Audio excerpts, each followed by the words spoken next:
Appreciate you guys tuning in.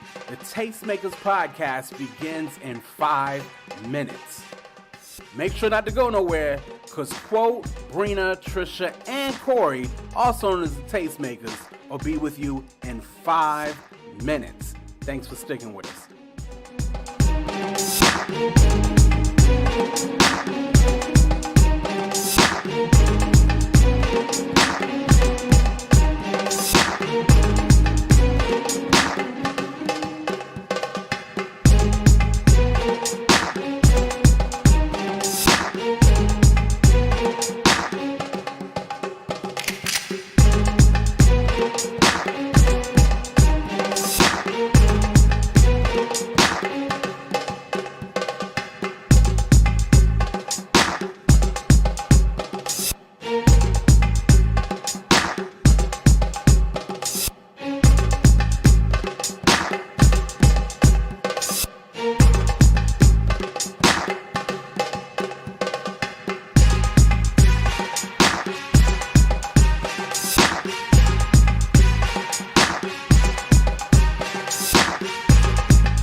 Oh snap, you still here. Listen, in less than 3 minutes, the Tastemakers pod will be on and popping. Don't miss Bree, Quote, Trish, and Corey talking about the hottest topics in culture. Again, less than 3 minutes. Make sure to stick with us.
Tastemakers. Classic. We do more than make a living, we make a life. When everything is dark, we are the light. We are the tastemakers. Aight. Let tomorrow tell the stories that we make tonight. I told y'all, patience is a virtue. This is what perseverance will get you. In just 60 seconds, you will be live with the Tastemakers pod. Again, appreciate you guys tuning in, and we'll see you soon. For the new tastemakers, sommeliers came out to play. Classics in the current day. For the movers and shakers, for the new tastemakers, sommeliers came out to play. Classics in the current day.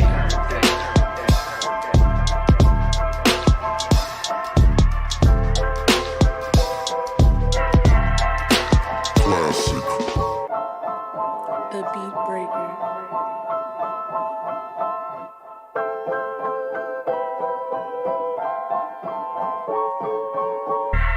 Tastemakers.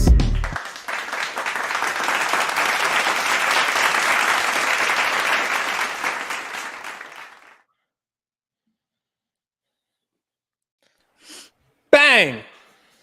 You know what, Brina? Why we can't see you? I really thought my I thought my video was on. Sorry about that. You gotta tighten up, Bree. Tighten up. Hey. Oh Lord. Giving you a taste of the culture, it bees the Tastemakers pod. That's Trisha Bell.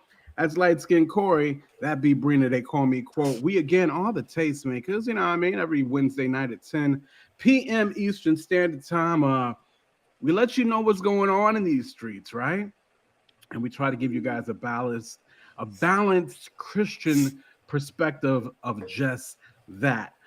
So we got a lot of topics and things to talk to you about tonight. Make sure to like and subscribe, do all the things. But before we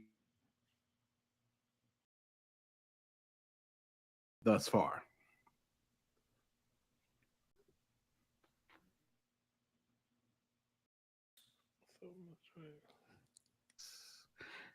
Your mic is on mute, Trisha. Yours was too. I was Y'all like, can y'all can't hear hear me? quote?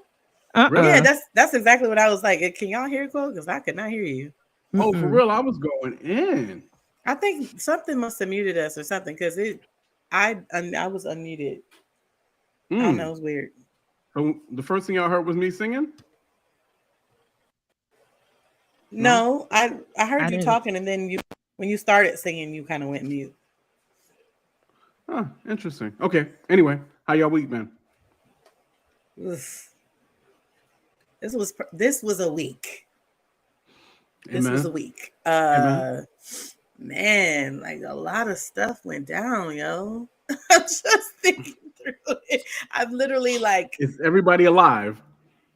oh yeah. But I think Okay. like I haven't been able to like process it all because it all happened so fast. So like on Monday, I think I'll text y'all about my job going through a second round of layoffs. Wee. Nah, you didn't text that to the group chat. You told me. I did. Oh. I thought I texted everybody. My bad.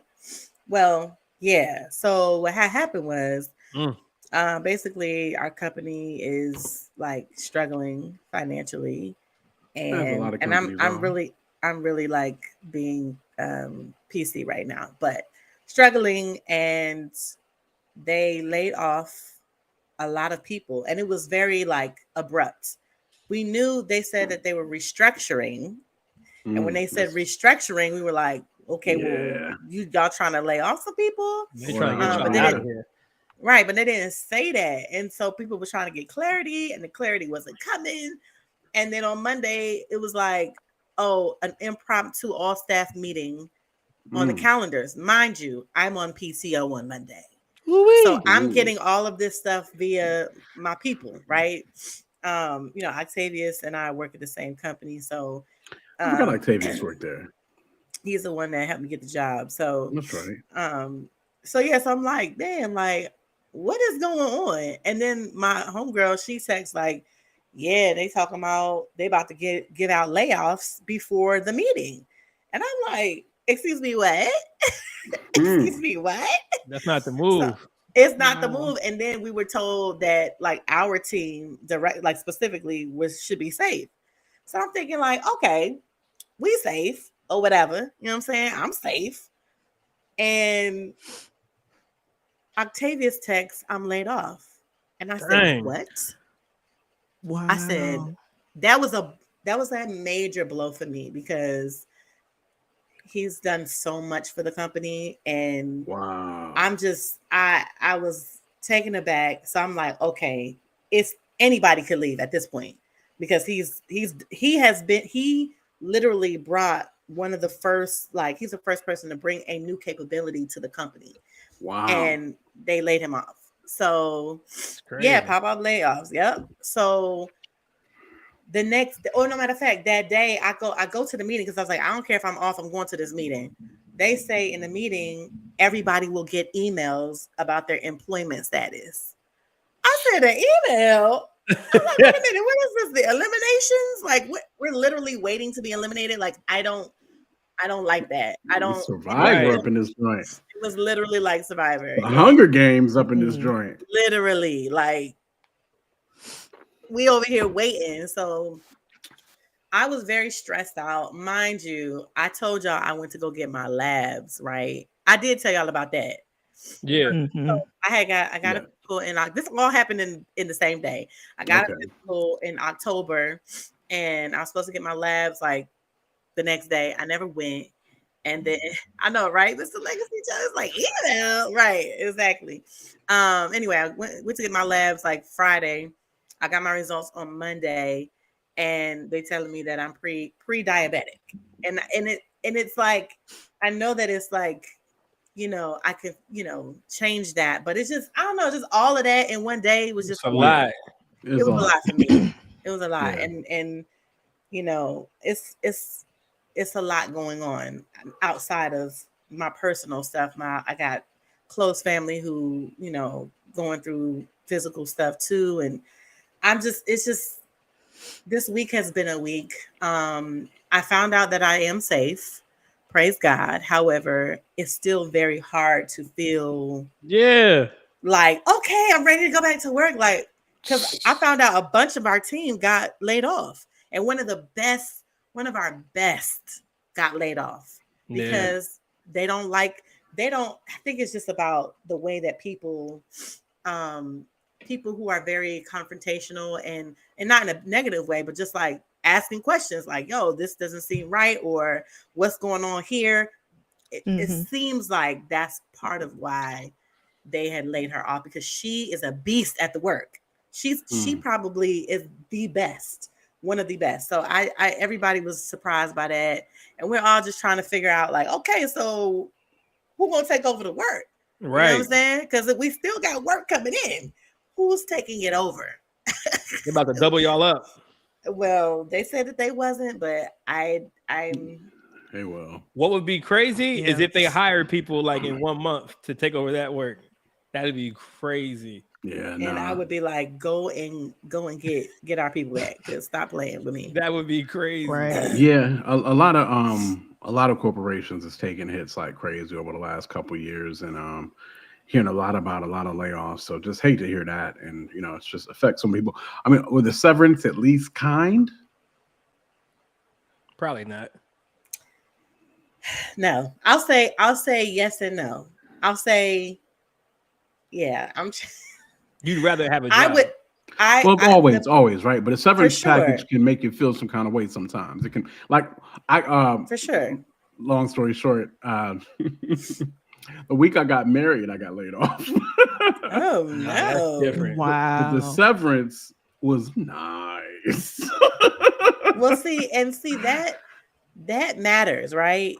Right. That's horrible. Yeah. That's horrible. Yeah, it's pretty rough. It's rugged. It is, and the market is crazy. Just everything with the economy right now is just bonkers. Want to definitely send a shout out to everybody in the chat: Kiera, Mr. Legacy Jones, Judon. Always good to have you guys in the building. So thank you there. And okay, yeah. So I knew about the test, but no, we didn't know about the actual other stuff that was going on in the job. Mm-hmm. Whew, that is stressful. It is definitely stressful. I don't know if it's just as we are getting older or what it is, but of course, finding out that your friends have, or even in my case, you know what I mean, with my wife, you find out that your friends and your spouses and your loved ones and your parents and, a lot of people are starting to, have these situations hit them. Yeah. And it sucks. It really, really does suck. Mm-hmm. Yeah. It does. Yeah. So definitely hate that you had to go through that. Glad that you were safe out here as far as the JOB goes. But yeah, that sucks even for Ock. Yeah. So please keep him lifted, him and his family. He just had a baby not that long ago. So man. Keep him lifted. And yeah, I mean I know he's gonna do great things, so I'm not worried. Corporate America's trash, bro. I can't disagree with that. I cannot disagree with that at all. Trash. This be the one time that I'd be happy that I work for like a nonprofit, even though they do layoffs too. But like I feel like my nonprofit is more of a family situation. Like they'll try to find you, like they'll try to, get you different positions before they gotta totally let you go type thing. But my weekend was fire, bruh. So we had the first annual Black experience at my church. and I go to a predominantly white church, and all the black staff was pushing for this.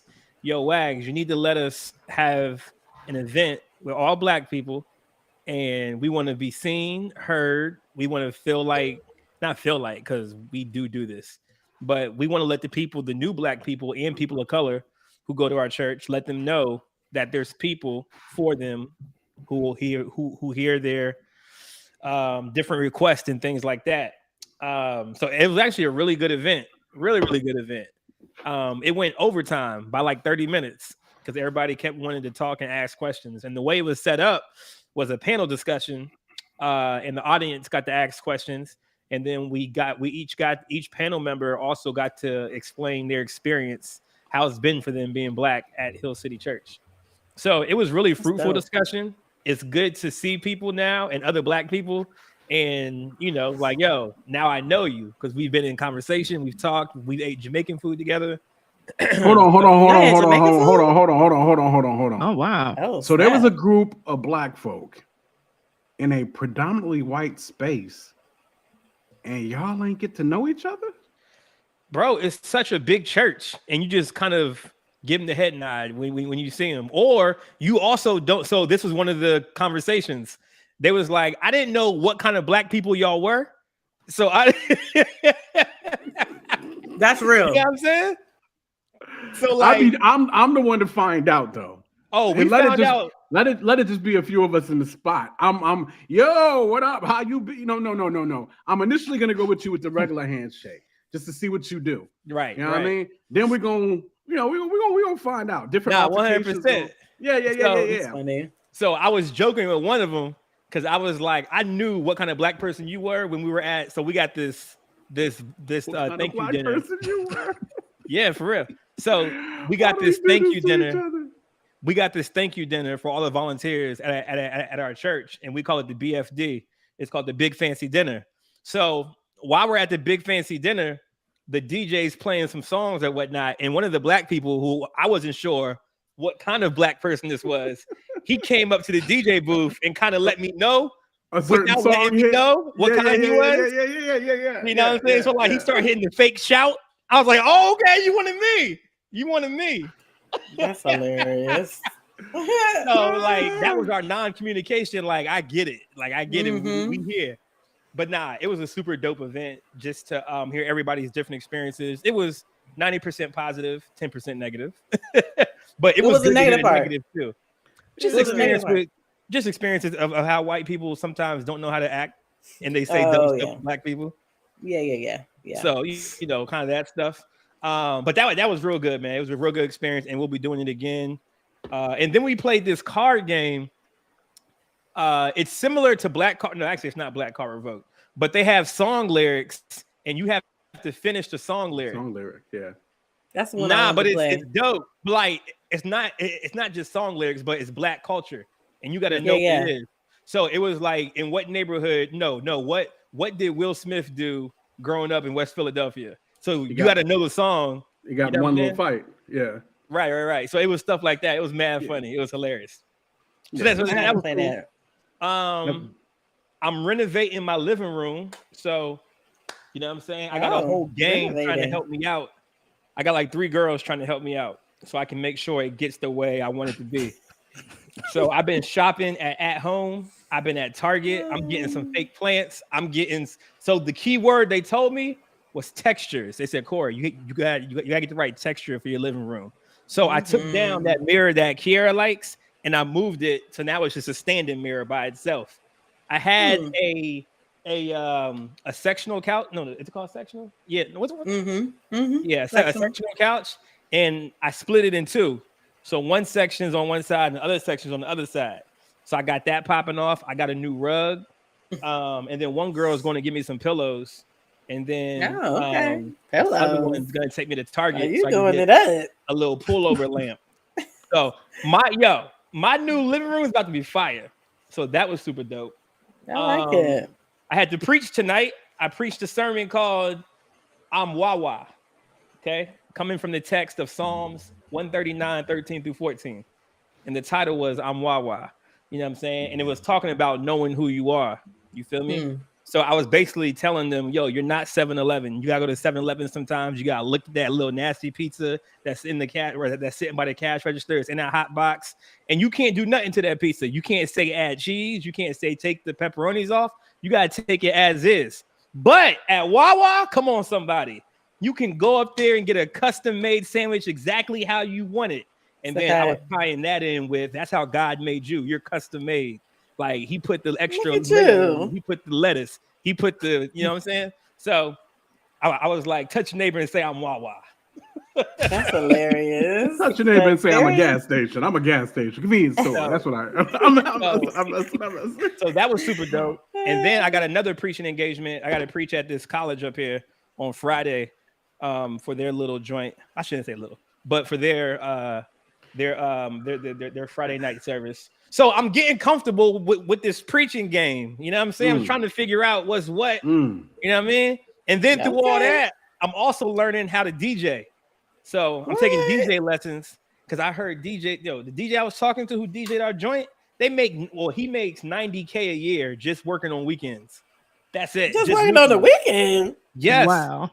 He DJs weddings. DJs make good money. If a DJ has his stuff together, DJs can make very, very good money. I need to get my DJ license. That's what I'm saying. He did 70 weddings last year. Sheesh, crazy. I can't. Shout out to John H in the chat. And that was just on Saturday. Still has a whole full-time job. Wow. See, that's crazy. So I said, yes, I need to start working with, we're not working with you, but teach me how to DJ. And he was like, yo, 3 times a week, come to my house. I'll get you right by summertime. So I'm about to do that. Make this extra bread on the side. And stuff is moving. We out here. Kira said you just became a Jamaican with these 15 jobs. Got to go to work. Wagwan. Brina. So approaching the end of a quarter. It's always super busy season for all auditors, accountants out there. Like my thing is when I left public accounting, I thought I was getting away from busy season and going private. And it's busy season every single quarter. It's crazy. So I'm just getting through these next 2 weeks just to do it all over again and start Q2. But that's just work. It's just work. Who do y'all audit? Do y'all audit like major companies? No, I work in the IT audit for Anthem. So what's Anthem? What do they do? Blue Cross Blue Shield. Insurance, health insurance. Got it. Understood. Yep. Yeah.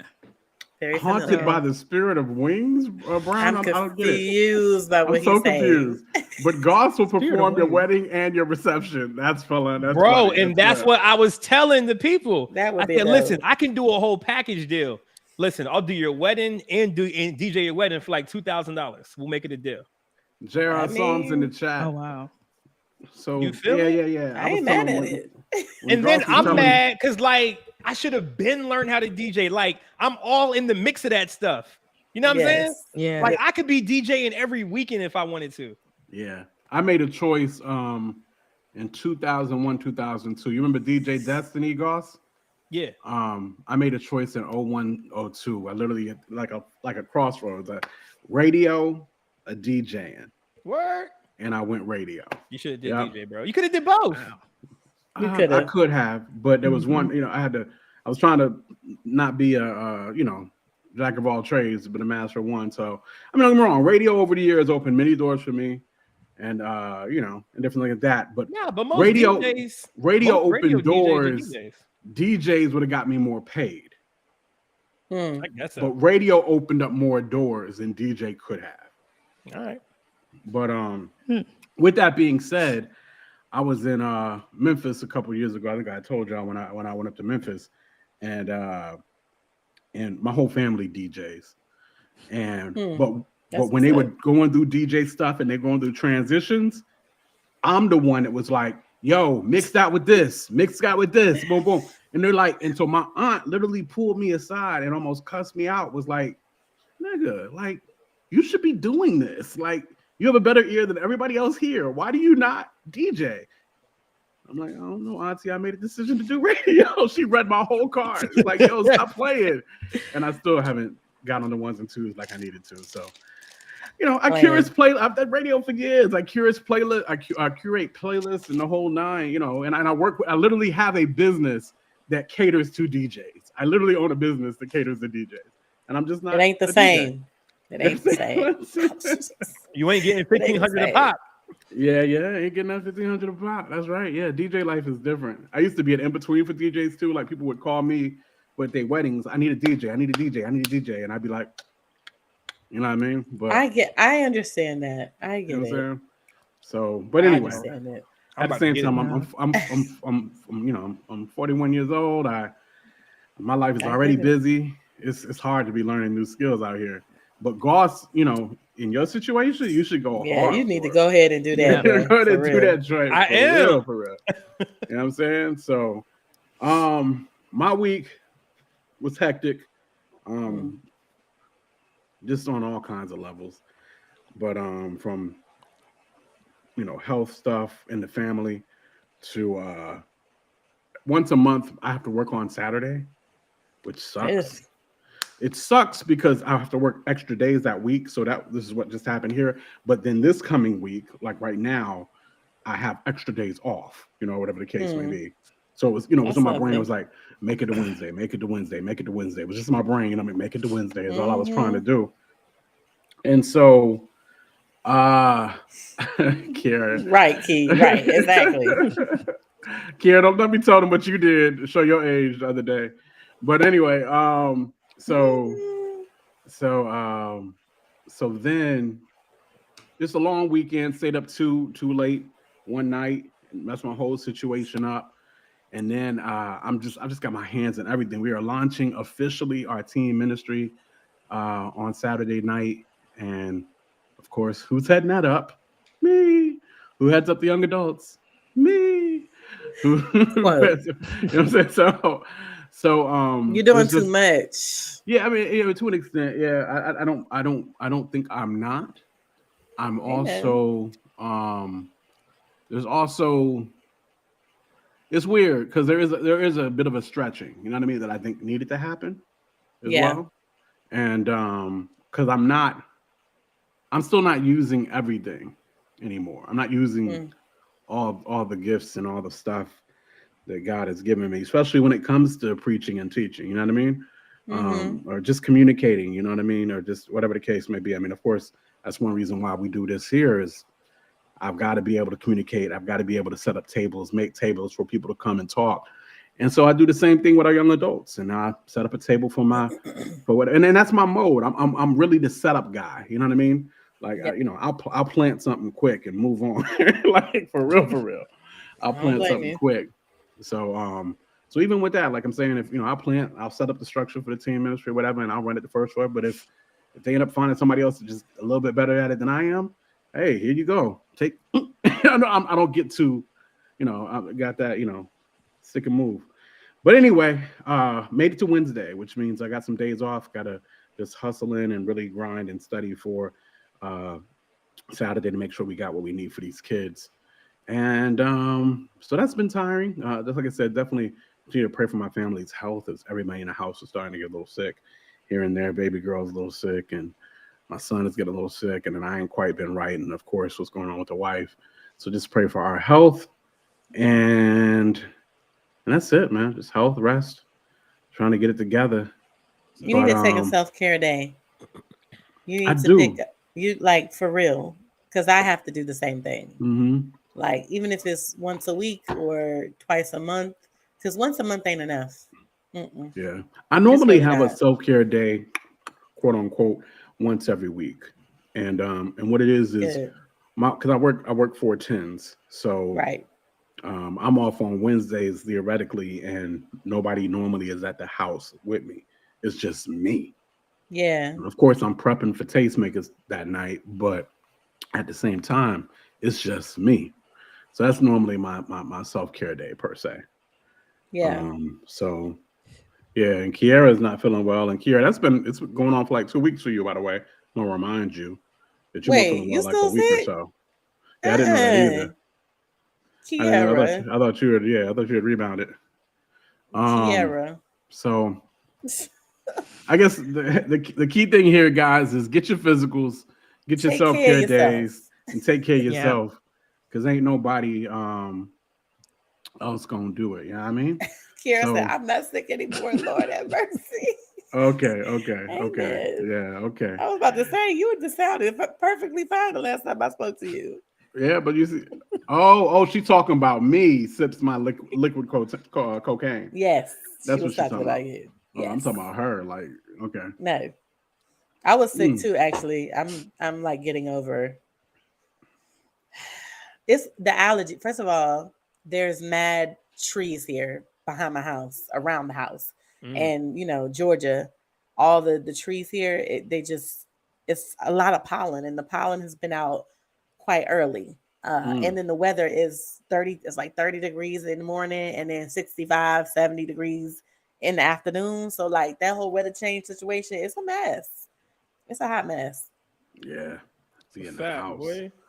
Listen, so we ain't gonna be talking about all day how old we are and how everybody is slowly dying. This flesh of ours is slowly going back to the dust of the earth. But God, you know what I mean? So listen, y'all make sure to like and subscribe. Y'all know what it is right here at the Tastemakers Pod. We're gonna go ahead and get into these topics tonight. We are definitely talking about, was hip hop used in the early 90s against our community without our knowledge? We'll talk about that. We'll talk about your man, Fred Hammond, and how his daughter is on this new show and how cats might be coming out at Fred Hammond. We'll talk about that a little bit.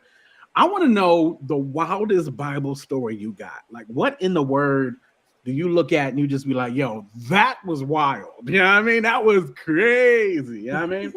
And then speaking of wild and crazy, we definitely going to talk about Larsa Pippen and what she done said about how her and Scottie Pippen got down for many, many years. Of course, that'll be Tastemakers After Dark. So we'll talk about that. But before we get into the topics, make sure to like and subscribe. And of course, before we get into the topics, it's time for the memes of the week. So let's get to it. Sorry, Brina. I totally forgot mine. Oh, it's okay. It's okay.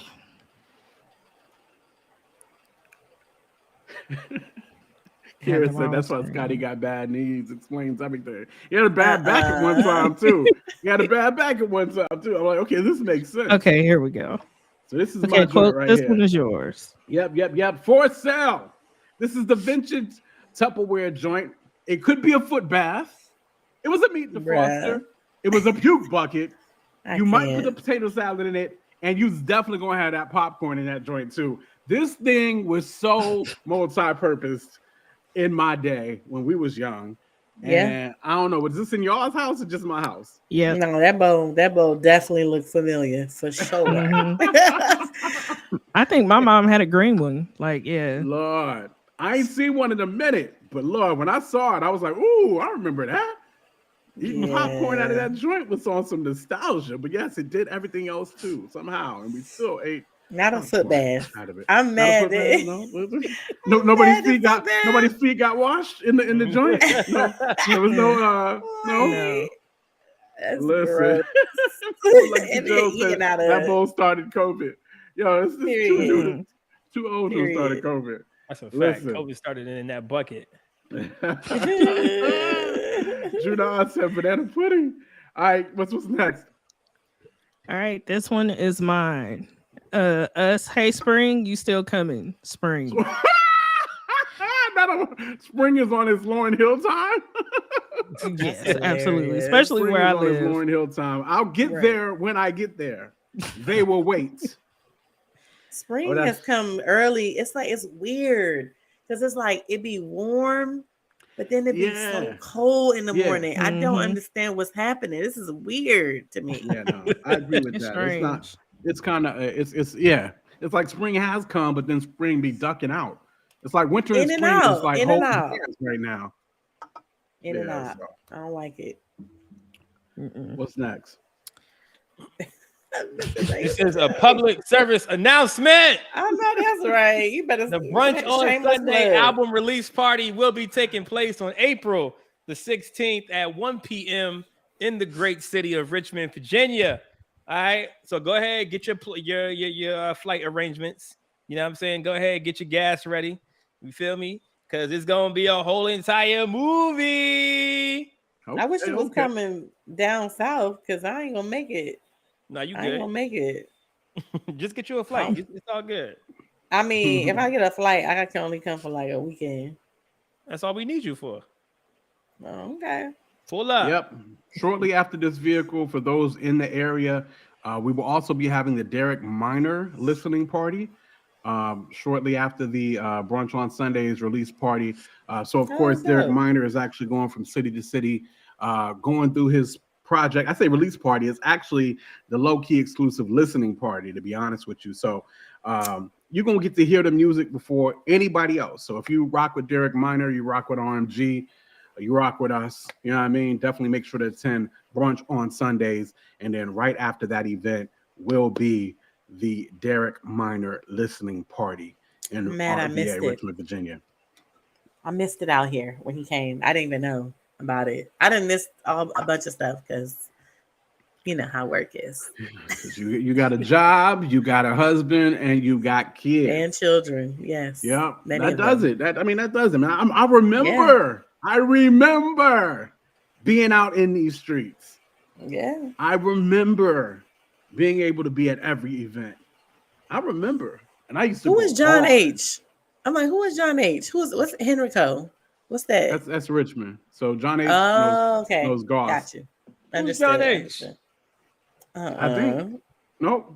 Shouts out to John H in the chat. What up, John H? I was like, wait, we got a new person. I'm sounding like Corey. I'm not saying he don't know me. I just don't know who he is. So you might. Yeah, you probably do. Just don't realize. You definitely sound like me, Trish. No, I wasn't saying like who is that. Announce yourself, not like you be doing. I was just curious because he said Henrico. And he said something about Cobb County on Friday, but tickets are selling like doo-doo. For real? Yeah. Yes. Oh man, I keep forgetting about that. I keep forgetting about my ticket. I don't know if I'm going. I don't know. He's not moving no tickets this time around. Man, I need to get up there. I might just sneak in. I need to get up there. I figured, you know, I figured out if an event is at like a church or like some alternative venue, it's so easy to get in. I was at the Torrin Wells concert this past week. I just walked in the back. Now I had a ticket just in case they was gonna stop me, but they didn't even stop me. I walked around the building. I was on the phone right by the tour buses, and I just acted like I was supposed to be there. And then my plan was, if they stop me, I'm gonna tell them I'm with Aaron's crew. So what you talking about? Get out my face. And then I'll just call Aaron out there and be like, Aaron, take care of them, bro. Like that was my plan. So Aaron and Torrin was they didn't stop me. I just walked around like it was nothing. Talked to Torrin, talked to Aaron, talked to what's the name? Talked to Lakewood Music. Aaron and Torrin was in Richmond, or this was somewhere else? This is in Leesburg. Okay. Whew. Okay, good. Cool. But yeah, I'm never paying for a concert ticket if it's like at a church or something. I'm just walking right in, bro. Nah, I feel that. I be feeling like I don't want to pay for no concerts, especially if I know people who there, like who, you know what I'm saying? Yeah. Behind the scenes. I'm like, hey, honestly, only reason why I be saying that, not that I wouldn't be willing to pay for the ticket, but I be putting in work. Okay. Me too. Listen. Open the door. John H said, you broke in, but you had a key. Gangster. That is true. I had a key just in case, but I wanted to see, could I break in? Yeah. No, I've done it before. So I hear you. Didn't you come in free to the event I invited you to when you was out here? Yeah. I was like, how you get in for free? I just walked in. I just look like I'm supposed to be at events. Like I just look like I'm supposed to be in the mix. I was like, wow. And I just paid a whole $40. I said, now how you get in for free? We call that light skin privilege. So on to the next. Let's get into these topics for the night. I definitely appreciate you guys hanging with us tonight.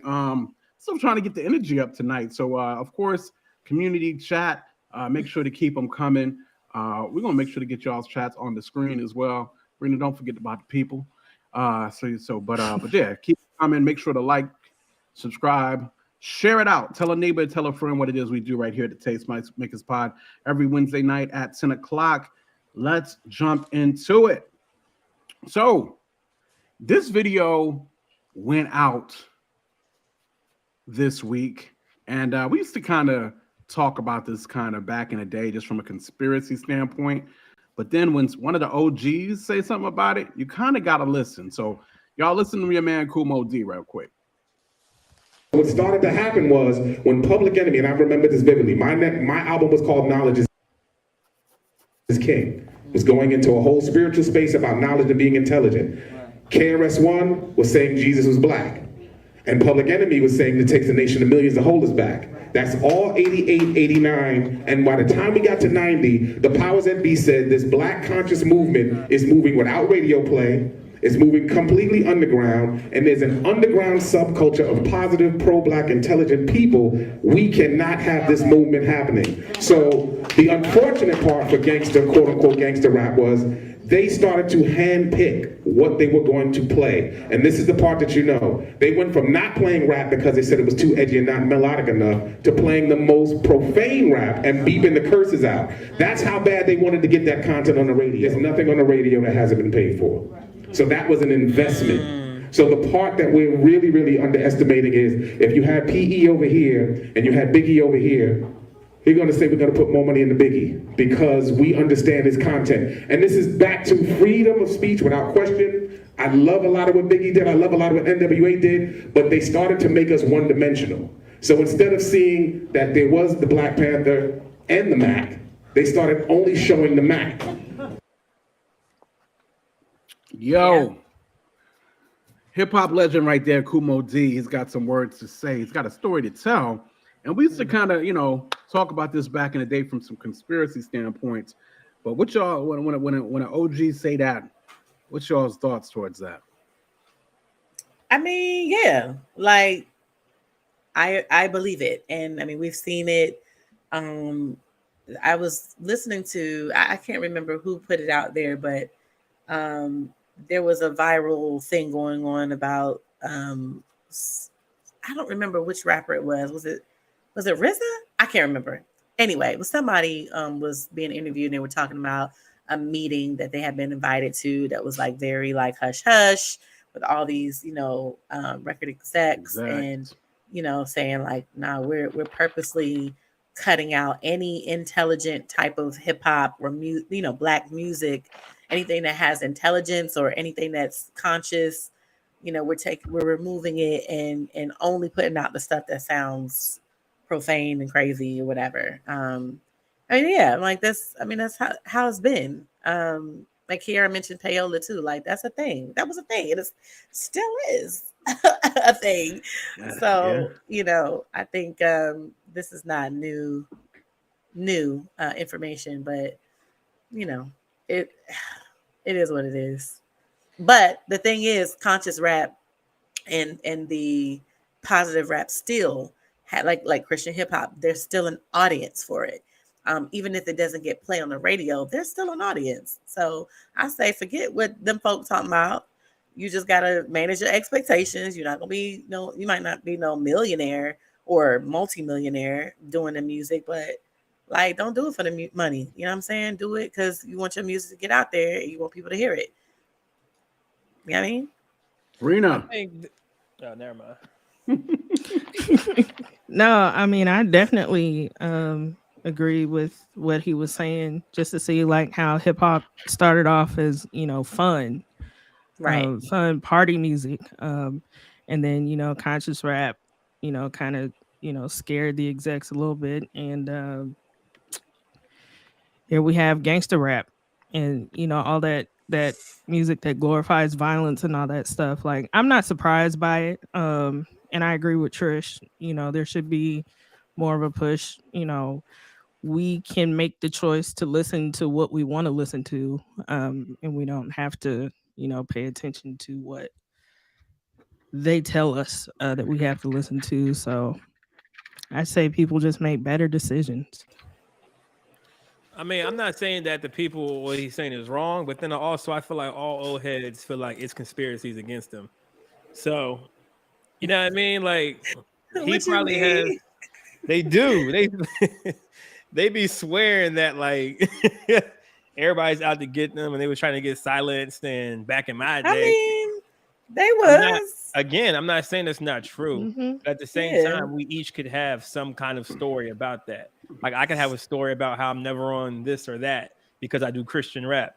At the end of the day, I just feel like if you make dope music and you're a dope individual and you don't care what people say, your message is going to get out simply because of that.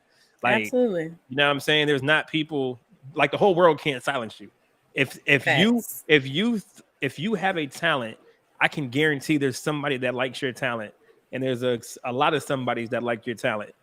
So I'm not saying he's wrong, but same old song that we've heard before. Yeah, I would say definitely nothing new. But like I said, what holds weight to me was hearing Kumo D say it. When somebody actually putting their voice on it. No more. I mean, 20 years ago, this same conversation used to take place, but we didn't have social media where somebody could actually put their face and voice to it per se, right? Yeah. So you would hear about this stuff, but you never knew if it was just talk or whatever. But of course, over the years, the more that people can actually put their recorded voice and face to it, we understand that it was actually really something going on there. And I guess it's saddening, as I think Kiara said in the chat, because I mean, you think about the crack epidemic in the 80s, to even using our own weapon against us when it always coming against us, right? It's always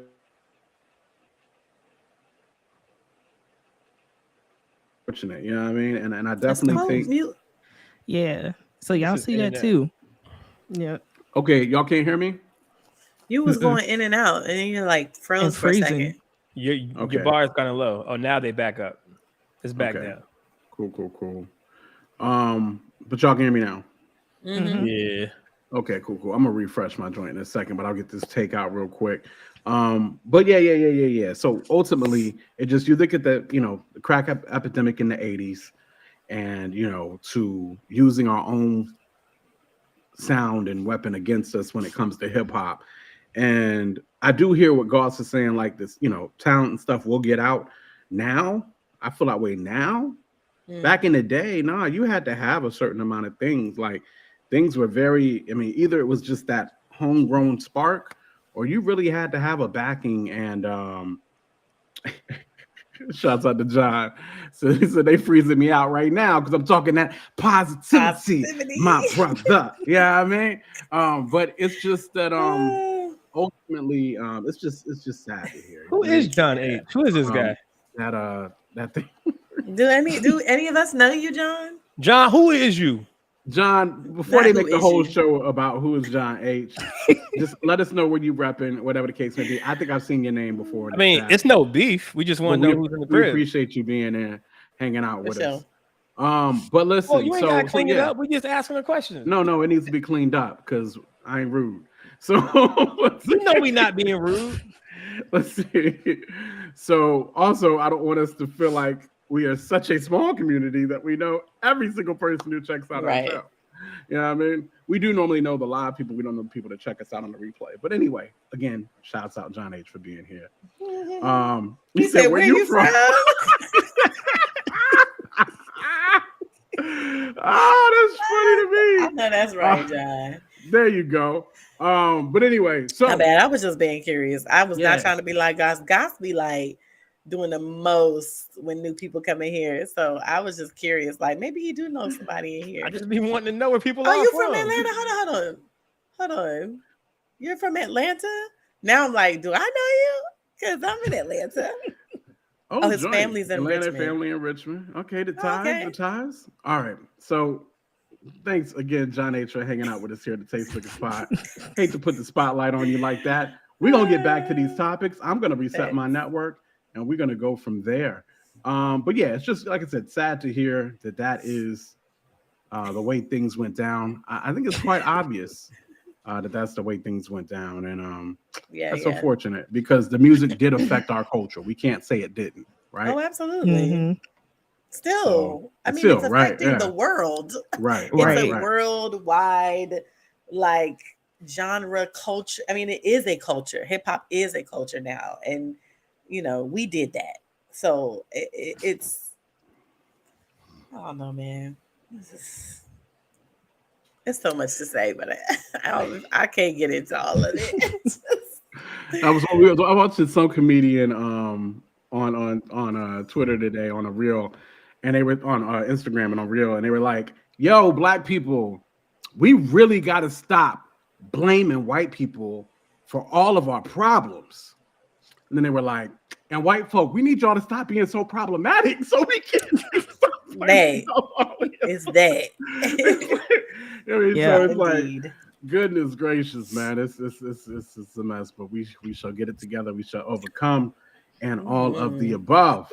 But yeah, like I said, just crazy when so many things are sometimes set against you, and how systematically that does really affect things. Like the music in the industry and what's shown in the culture really does affect things, especially when you get into households that are actually not maybe 2-parent homes, or where, you know, parents are working so much and they don't, you know, the main thing that's feeding them. Like, I don't know about y'all, but even with my parents, I had a 2-parent home, but my parents were working so much that MTV and BET, like music videos, was feeding me for a long time. You know what I mean? Yeah, same. And so if it wasn't for Christianity really being taught in my house, and then eventually my parents being like, "Listen, we can't have you listen to the secular music no more in our house."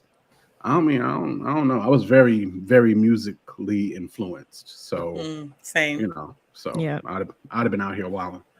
I was wilding. So we ain't know nothing about no Christian hip hop. Like, so that is what it is, yo. Keeping the party going tonight, y'all. Again, y'all know how we do. It's the Tastemakers Pod. We'll be having the Patreon popping off. From the Zoom calls to the game nights to the Patreon group chat. It's be crazy. Matter of fact, the Patreon group chat, they help us actually pick out these topics. But if you want to join the Patreon, all you got to do is scan this with your phone while you're watching on your laptop, on your TV, on your tablet, whatever you're doing. Just scan this right here. You can get in. It helps us to really pay the bills around here. I mean, we pay people for social media stuff and all kinds of stuff. None of it goes to our pockets, but it just helps us to, quote unquote, keep the lights on. But yeah, it's like I said, it's a good look. We love to act a utter fool in the group chat, and we'd like for you to be in the group chat with us as well. So come join the Patreon. That is what it is. I have a random question. Yep, random question real quick. All right, so boom, right? Oh Lord. You know how you're not naturally attracted to your siblings because that's your blood, right? You know what I'm saying? Well, you're not supposed to be. Right. I'm struggling with where this is going, but go ahead. I had no Why? sisters, so I don't know. Right. And you're not attracted to your sisters because you know that that's your sisters. I had no sisters. Oh, I'm sorry. I thought you said you had sisters. I remember those cousins though. Cousins was, I see you cousin. Like that was the thing. I was never like that. But anyway, that's not my question. I'm just saying some of my earliest crushes were cousins. So let's say your mama has you young when she's young. You feel me? And let's say she has you when you're 17 and she gives you up for adoption. And then I don't know what happens, but life comes back around and you meet this lady who's your mother. We've already talked about this, and you find out later that they're your blood, your family? No, we talked about that in a different context. I'm saying naturally because you were raised with that person, you're not going to be attracted to them romantically. But if you weren't raised by them, is there a possibility that you can be attracted to your siblings, like your immediate family? Or is it just like your blood knows your blood, so that there's no attraction? Huh? You don't get what I'm saying? Wait, the last part, you're saying maybe like if I had a sister, I would not be attracted to my sister because I know that's my sister. For sure. And I grew up with her. That's like, ew, that's my sister. But yes, if you did not know it was your sister and you saw her on the corner and she looked nice, you might try to holler. You didn't know think so? Yes, I don't think ain't you no would. blood gonna speak and be like, "Ooh, no, she's unattractive." That's your blood. She looked like she got That's your what nose. I'm saying. You know what I think Like, our I don't blood, know. I think our DNA knows who's related to us. So it's like, no, you can't like them. Well, I think okay, hold on. I've heard of stories where that like kind of happened where it's like they had a brother-sister relationship or a sister-sister relationship, kind of like, oh, we're like best friends, and then they found out they're sisters or whatever, but not in a romantic way. Like they weren't. I don't know. So you think the only reason why, if I had a sister, that I wouldn't be attracted to her is because we grew up together? But if we didn't grow up together and I didn't know as my sister, that I'd be attracted to her. If she was attractive, I mean, it's a possibility. Yeah, I don't think so. Yeah, that's. You have any sisters, Goss? Nah, I only got two. I don't have any sisters, so I really have no context for this. That's what I'm saying. Like, but I just don't think it'll happen. It is a reboot of Sister. Maybe that's what I was thinking about, but it wasn't actually. No, I was thinking about something else. But yeah, no, that's yeah. Wow. So you think the only reason why I'm not attracted is because I grew up with my sister? I think that's it. Yeah, the only reason why you're not attracted. I would hope so. And I'm gonna be honest with you. I mean, we had sisters and brothers getting together back in the Bible days. Like this kind of stuff happened. You know what I mean? Whatever the case may be. Nobody else to be with. Maybe that is true. At certain times, like I said, we're about to drift into our wildest Bible story conversation, but not right now. So yes, I do believe that if you did not know they were your sibling and you thought they was hot, you might try to get with them. You might try to holler. But then that'd be crazy because let's say y'all got together and like tried to have babies and stuff. Like I got to kill myself after that. Oh my gosh. We've had this conversation before. Can we please change the topic? Oh boy. So moving right along. Crazy. Next topic here. So Brina, what is this new show out that is just ratchet Christian content? What is this new show? It is definitely that. So the show is called Grown in Gospel, and it premiered on WeTV last week. I gotta watch that joint. Yeah. Thank God there's only 6 episodes, but it is extremely ratchet. But one of the cast members on the show is BreeAnn Hammond, daughter of Fred Hammond, and her storyline is that she's moving back to Detroit to try to revamp her music career. Awesome. And it's so cold. I guess the basis is that her dad's not helping her with her career, and then there's the trauma surrounding that whole thing. He shouldn't. So there's a video for this, right? Let's get this video for this, and then we'll talk about Fred Hammond's fatherly duties. So help my mom to survive. You know, me and Dad haven't spoke as much. So help my mom to survive. You know, me and Dad haven't spoke as much as I would have liked. We've communicated about how if something was to happen to Dad, would we be happy with our last combo with him? Yep. What you think?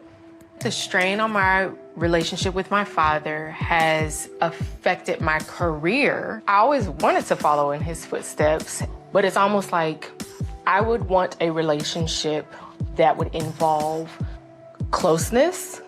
It's just, I just want my dad, I just want him. It's even more challenging because you hear all the time, oh, you look just like your daddy. It's like, yeah, I do. Definitely do. That's his twin. So hold on, Brina, has this episode actually aired, or is this just a trailer for the episode? No, the episode aired last Thursday. Okay. Episode aired last Thursday.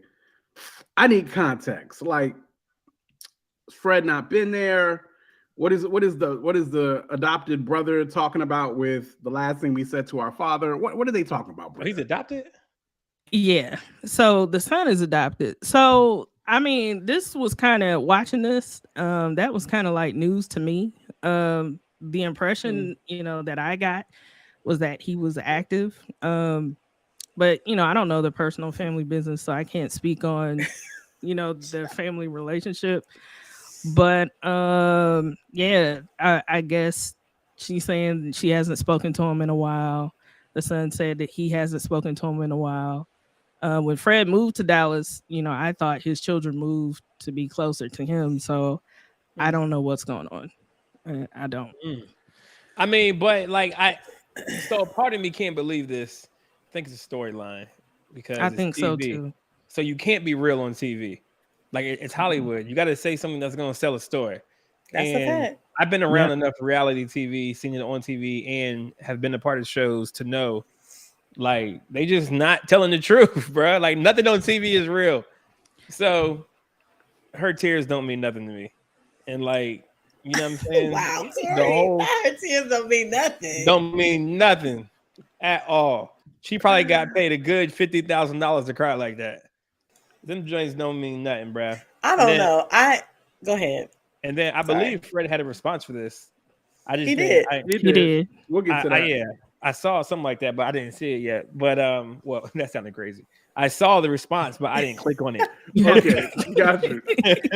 That's what I meant. But yeah, I don't know, Trish. What you got? I mean, I feel like watching the response from him, I was like, oh yeah, that is real. Like I can imagine him being a musician. Like, I mean, he's a very successful gospel singer, and many successful musicians are typically on the road a lot, typically not around the fam, like unless you're like what's the name, Toby, you know what I'm saying, like, so, or even Kurt, just being more intentional. But it seems like when he did get divorced, and I can only imagine what that was about. I honestly, Kara was saying how he did admit that he was on the road and wasn't good to his family. I mean, that's real. He was being a hoe. Well, I don't know about that. I think he just probably just wasn't around. Like, you ain't got to be no hoe. You just, if you're not around, it's still not helpful.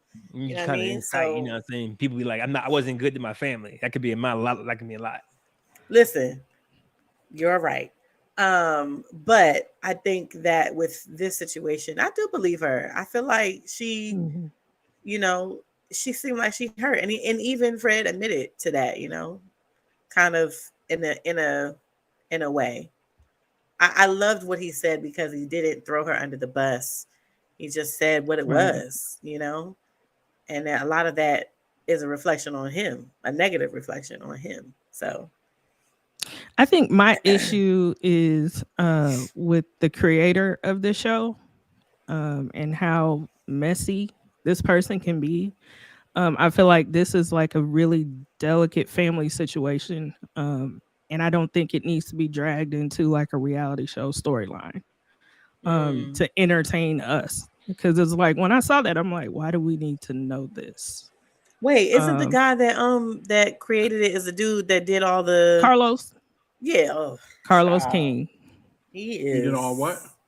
He did all of the Real Housewives. He pretty much created them.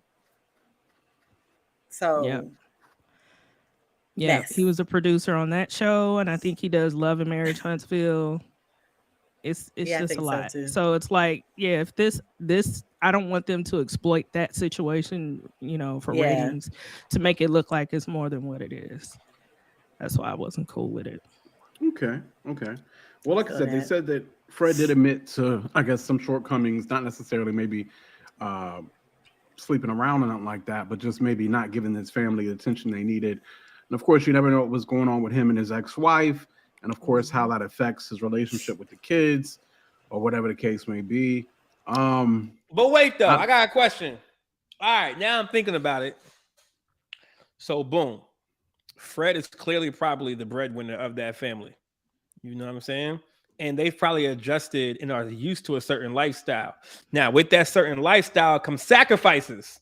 You understand me? I'm sure when Barack and Michelle had that conversation about, you know what I'm saying, the homie young Barack going to run for president of the United States, he's like, listen, Michelle, I got to give up 8 years of my life, woman. Okay? You're not going to get the same Barack when we was back in Harvard. It's just going to be different. You feel me? So there are sacrifices that have to be made in order for you to live the lifestyle that you want to live. Because now I'm starting to put 2 and 2 and 3 and 4 together. Feel me? She's not even going to get this show or be able to chase her dreams if Fred Hammond ate Fred Hammond. You know what I'm saying? You don't get no kind of reality show. You don't get no kind of dream. You don't get no kind of nothing in the way that you would have got it if Fred ain't out there busting his butt every night and bringing back what he needs to bring back. Now, I get it that, you know, just like Fred said, I wasn't as good to my family. And if we're throwing sex out the picture, we're talking about just being the good father, the good husband, being around for your kids and things like that. That's going to be difficult. But also, I believe, I could be wrong, but you know what you signed up for when you married this man, when you had kids with this man, when you decided to co-parent with this man, whatever. And God forbid, that's the reason why you got divorced. But there were a lot of things that they have because of who Fred is. And they're not complaining about that probably. So, but that don't mean I think it comes to the territory almost. But Corey, that does not like eliminate the fact that even if you knew what you were signing up for, you don't really know until you're in it. You see what I'm saying? And if you're in a position where you have, okay, yeah, I'm going into this marriage, you know, knowing that my husband is about to, you know, he could possibly blow up. I'm a ride or die. I'm a stick beside him. Yeah. But if things aren't going according to what we agreed on, because there are moments where, yeah, you're sacrificing for the family, but you can also sacrifice your work for your family, because your work should not come before your family, period. Right. Period. So if he wasn't making that or taking the extra time to be intentional about saying, no, you know what, I'm not gonna go on this tour, or if I go on this tour, I'm gonna bring my family and let me make provision for my family to come. You know what I'm saying? That wasn't even a thing like back then. You know, we have to kind of give some leeway too, because again, we don't know the whole story. We just know what Fred said, and we know what she said.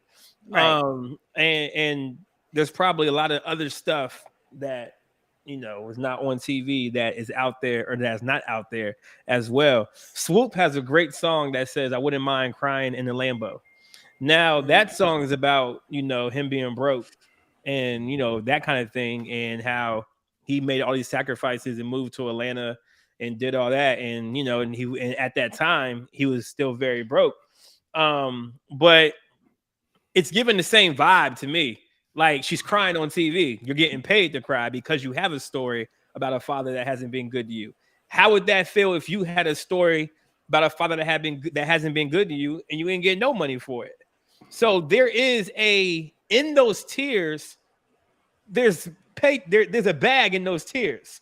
So that's why it's hard for me to respect it. But shouts out to Regis in the chat. a mess. So listen. How old is old girl? 30s, I believe. Hey, she's in her 30s. Late she's 30s, married. mid 30s, early 30s. She's married? I think early 30s. She's She's married. So early 30s. So she's in her early 30s. That means if she's in her early 30s, let's say she's 30 years old. I mean, she was born in what? 91, 92? Mm-hmm. Yeah. Something like that. 91, 92. Social media and everything really went boom. Like boom. 07? 08?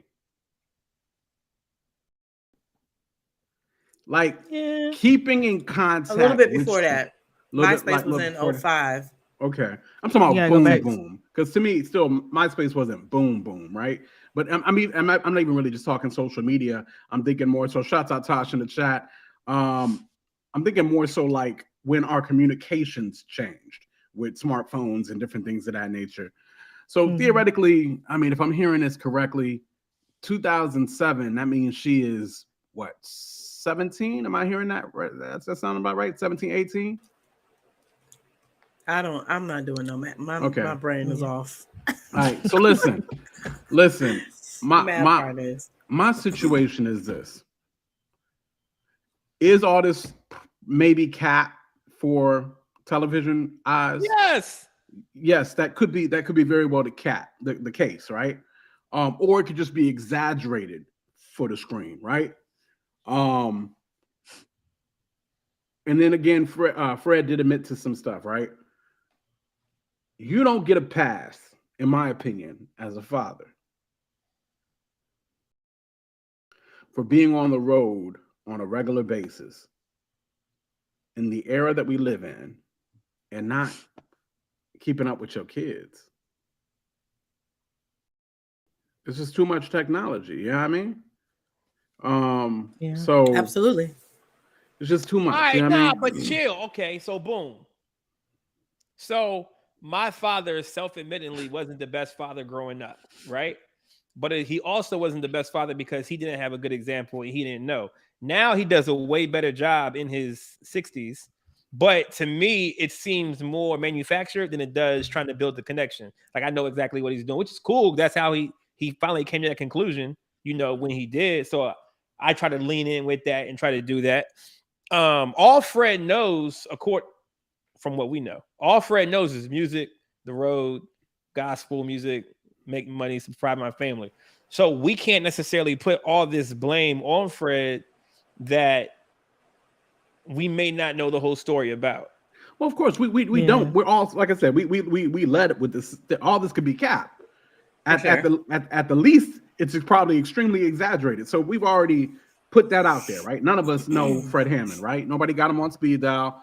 Nobody knows his daughter. We don't know. We just talking about what we're seeing is being put out there. I put the preface out there that this is probably overly exaggerated, if not cap altogether. But my thing I ain't gonna be doing on these internet streets is giving fathers passes. Yeah, no. Okay. No matter how busy you are, or how much working, you've got to make part of your decision in life, making sure you can somehow, some way connect with your seed.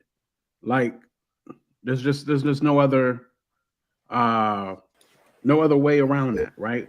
You got to be able to do that. And what I've come to find out when it comes to kids, it ain't even necessarily a matter of, it's not even always being there type situation. I mean, I hate to say it, but kids are extremely resilient, and it ain't even just an always being there situation. If you can be there always, great. But I found out that's not even really what it is for kids. Like I think my father was the greatest father in the world. That's just how I thought about my father. But if I really think back on it, my father was in the Army, captain of boats, and would be gone for like 3 to 6 months at a time on deployment. Oh, wow. You feel what I'm saying? And my mother would be raising us like a single mom sometimes because the military had them all over the world at certain parts into our life until probably we turned, till I turned maybe 12, 13, something like that. And I still say my father was the best father in the world, even though he was gone a lot. But do we know the context of a good father until you get older? Because you don't know that you got, well, you kind of do, but you don't know necessarily at a young age what a good dad is or what a bad dad is, unless it's something extremely bad, like he's beating your mom or like he's like, you know what I'm saying, like doing terrible stuff. But I'm saying outside of like the intangible stuff of what makes a good dad, you don't know that as a kid. I'm gonna let you guys in on a little secret. Yo, I hate in my opinion. I hate when you do this. Being a good father isn't necessarily as hard as people try to make it out to be. You really just gotta love with your kids. I don't think spend some time with them. Have some conversations with them. Make sure they know that you got their back. Make sure you're speaking into them. It's not as hard as we make it out to be. Now, are there other situations, maybe with the spouse, maybe with an ex-wife, maybe with a baby mama, yada, yada, yada, that could be going on that make things tense or hard? Yes, got nothing to do with the kids. You've got to find some way to speak into your children and to at least make sure they know that when they need you, you's coming, or you there, or you're going to find a way. And I just don't think that's as hard as we try to make it out to be. Even when you ain't had. My pops didn't have a good father. Like for real, for real. I think people make the choice to be what they didn't have.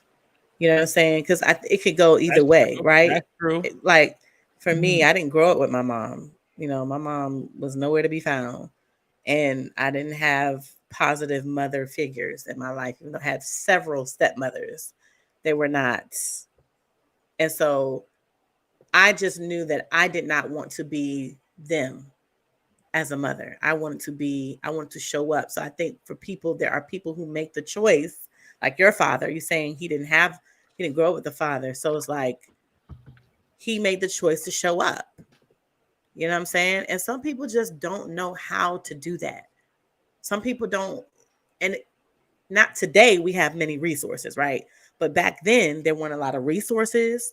There weren't a lot of classes, courses, books on how to be a good parent.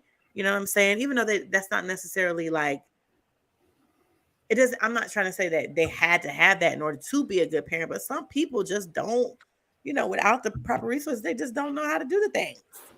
You know what I mean? That's true too. That's true too. Yeah, I mean, that could be very well the case too. Like I said, I had the proper resources. So to me, it comes fairly normal to be there to provide for my kids, to be invested in their future, to speak life into them, and to try my hardest to let them know if they need me, I'm there. I don't mean I get it right all the time or nothing like that, but that's the overall thing.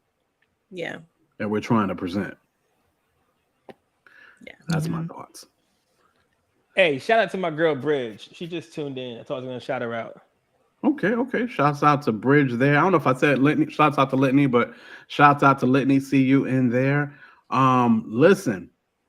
Yeah, no, I feel you. Like I said, if you never grew up with a father in the home, in the home and FB, what is FB? It's Facebook in my head, and I know it's not Facebook. I know. It's like, wait.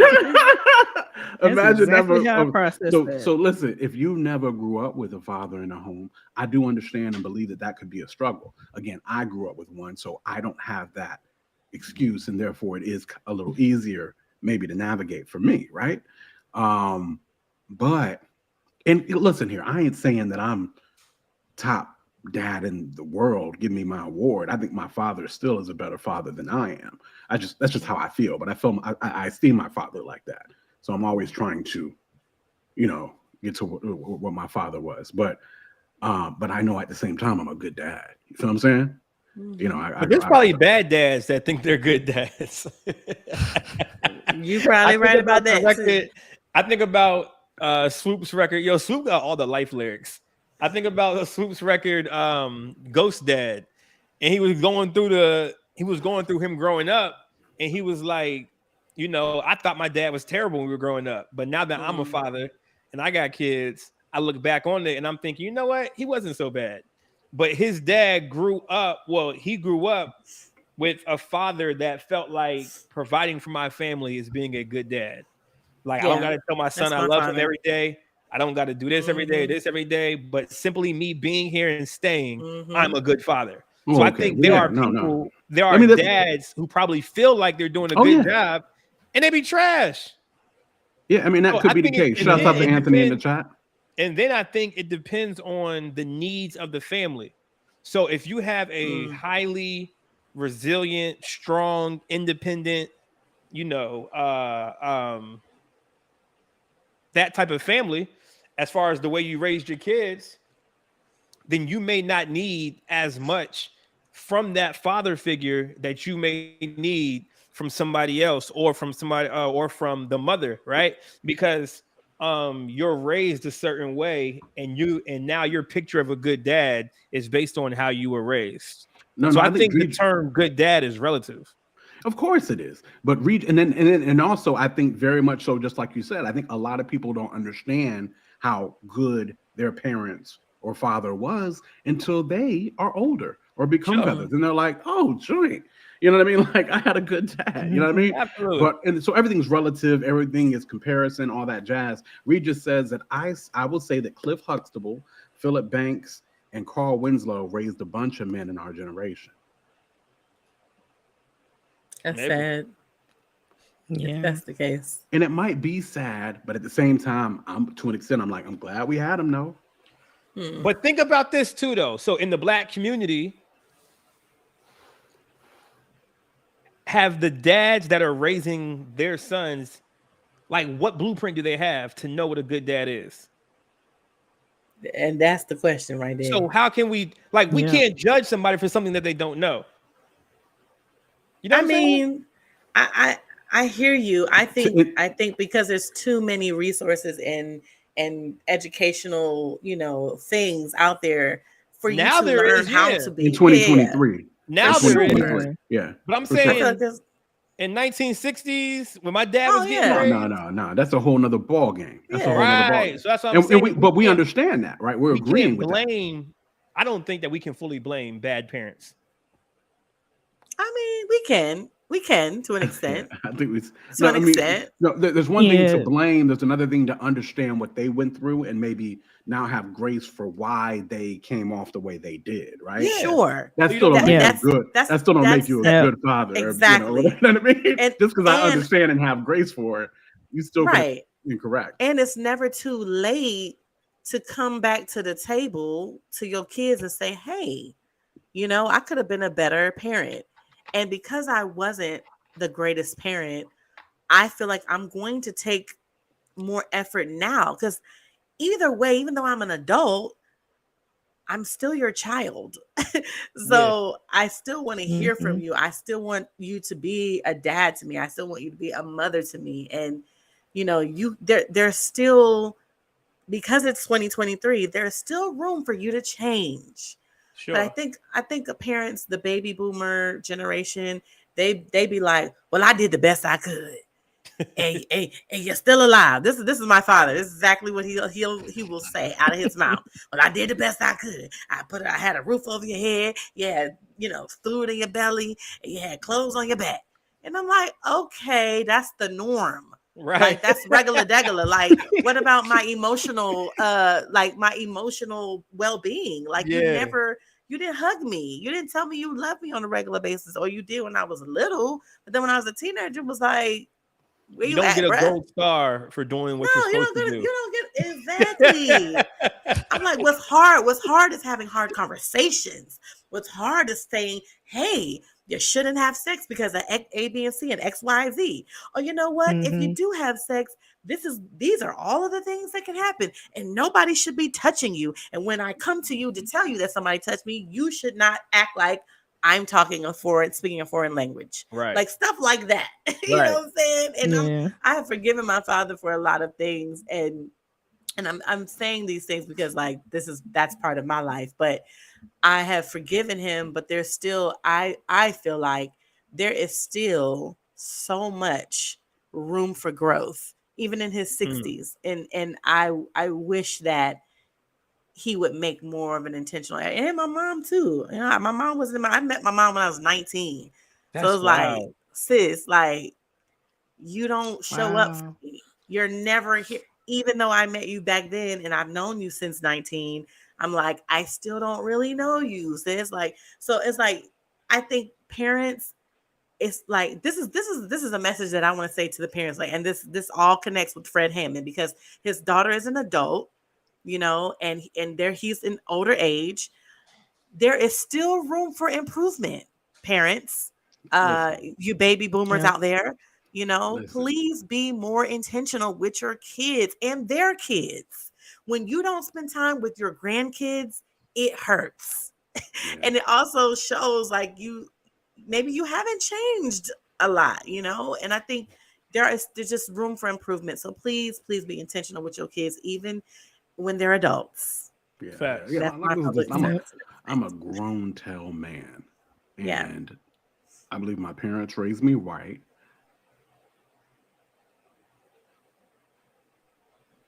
And I'm a grown tell man, and I believe my parents raised me right.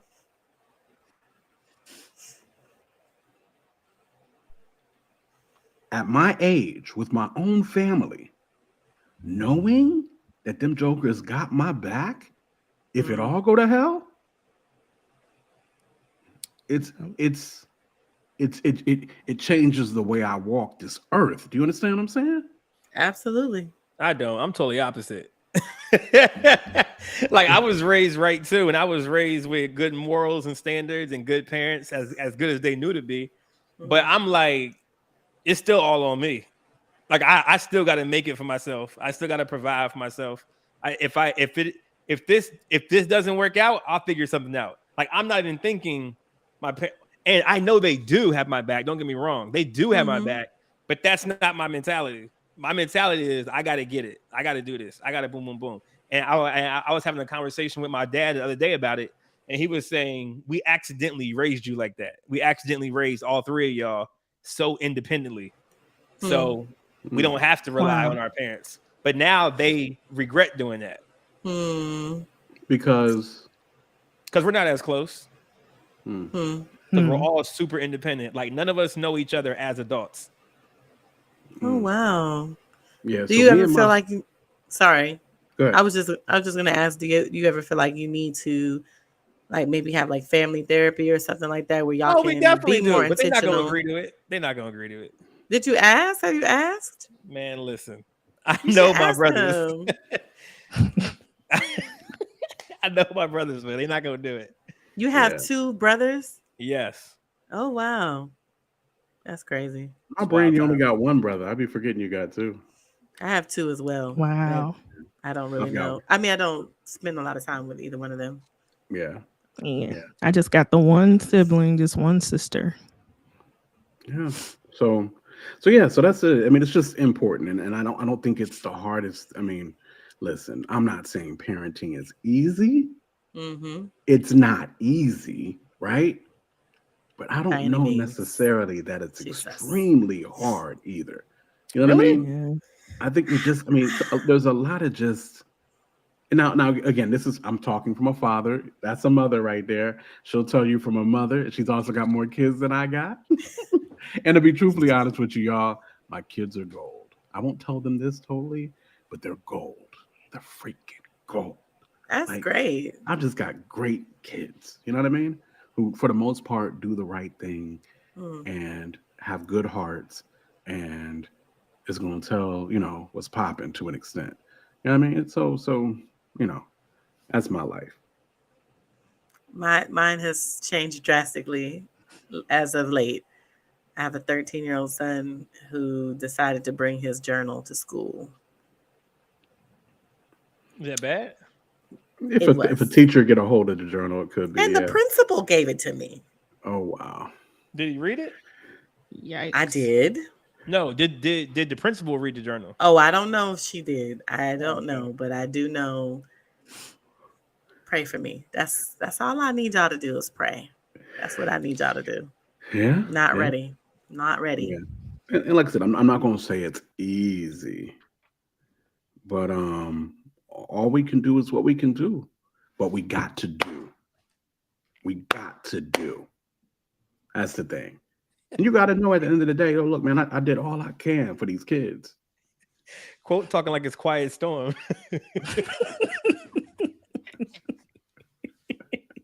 What we got to do is for these kids. Nigga, speak up.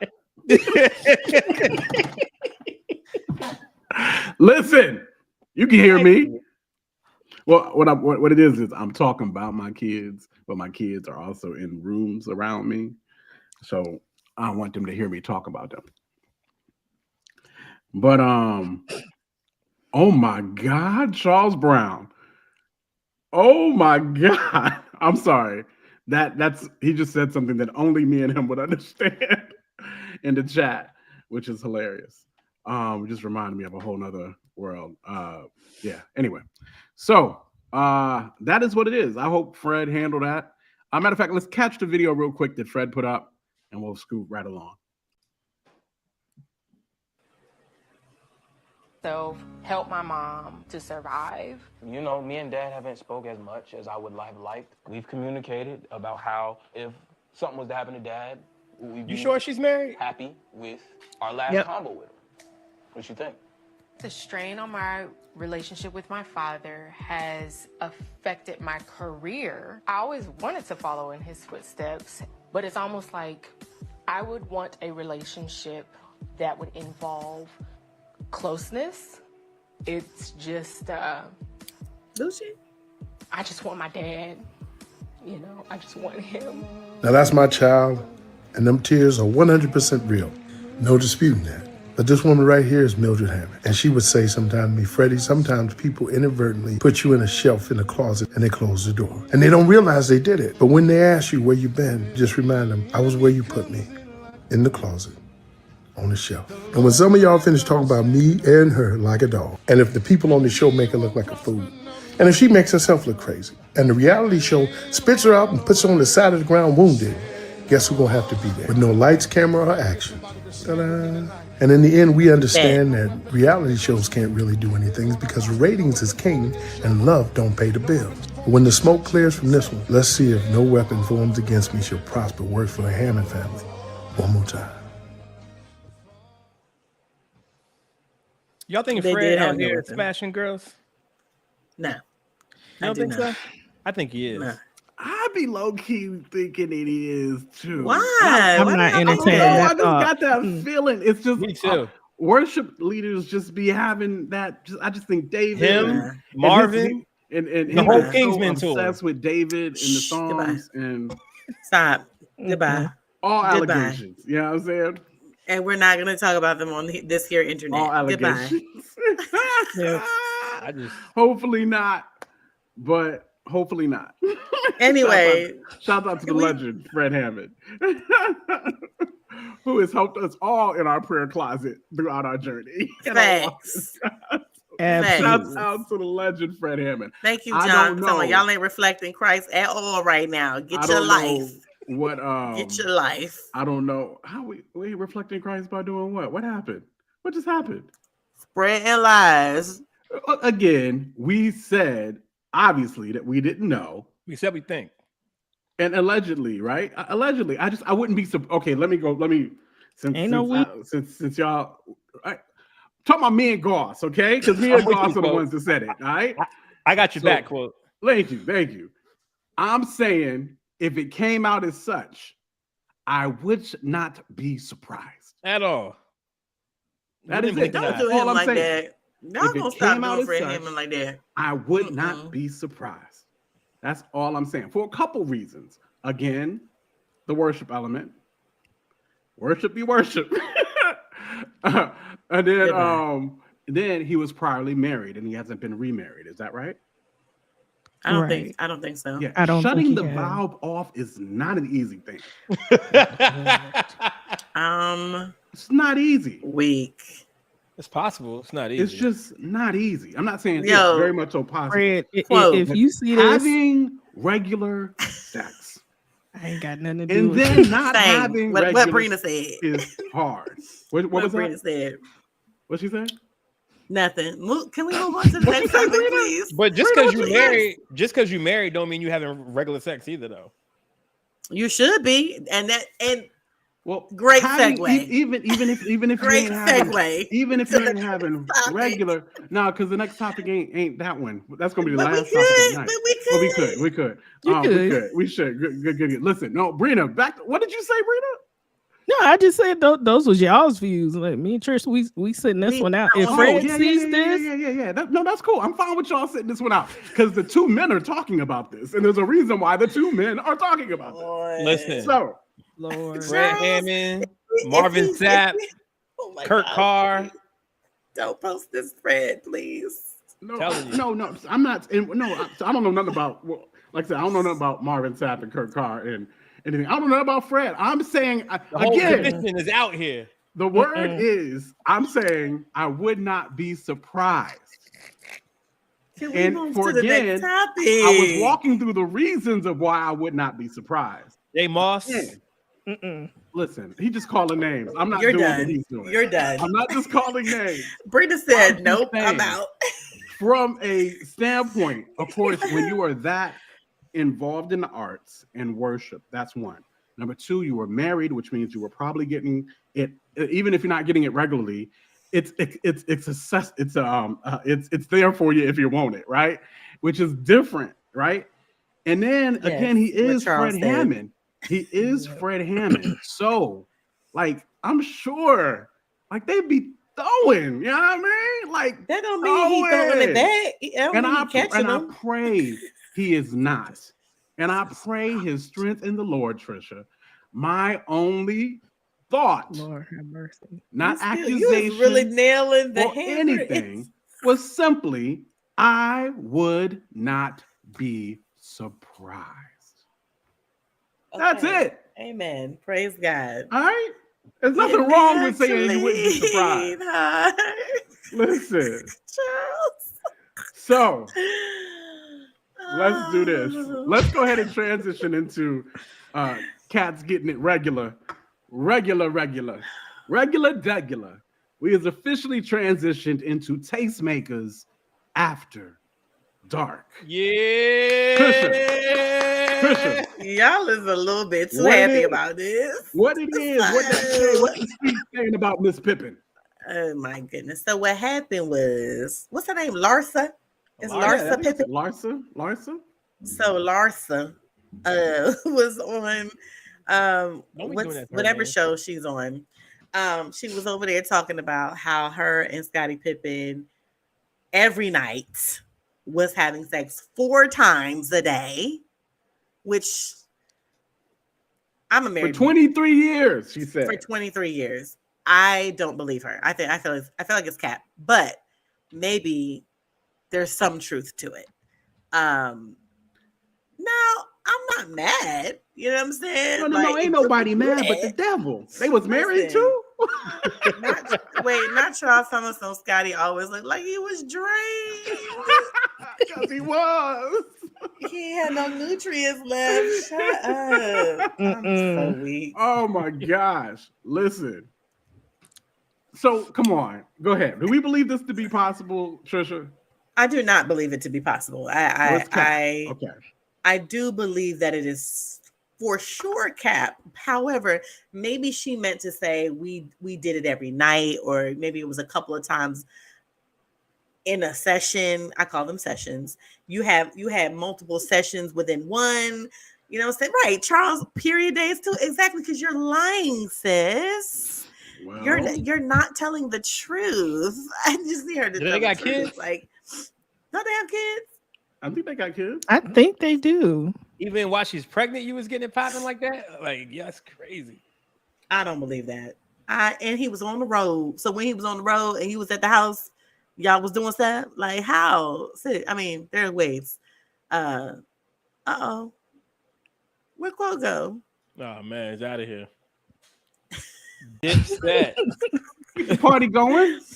But yeah, it's if you have a whole life, you got kids, your husband is a full-time basketball player, or back in the day, and I just find it hard. I mean, they got money, so it's a little different, but I just really find it hard to believe that it was 4 times a day, every day. Nah. All right. Brina, you think she capping? Think she telling the truth? Yeah, I don't think she.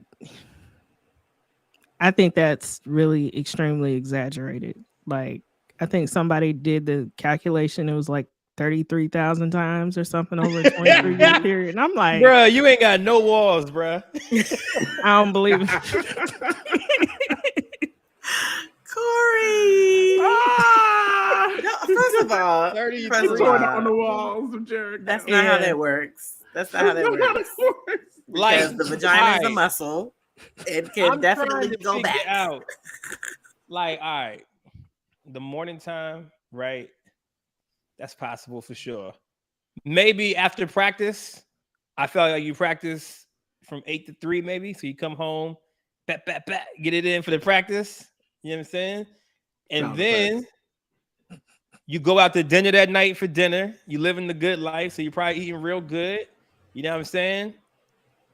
So after dinner, and then maybe you wake up in the middle of the night and you're getting it in again because you just love it. So 4 times a day it's possible, but I don't know about 4 times a day every day.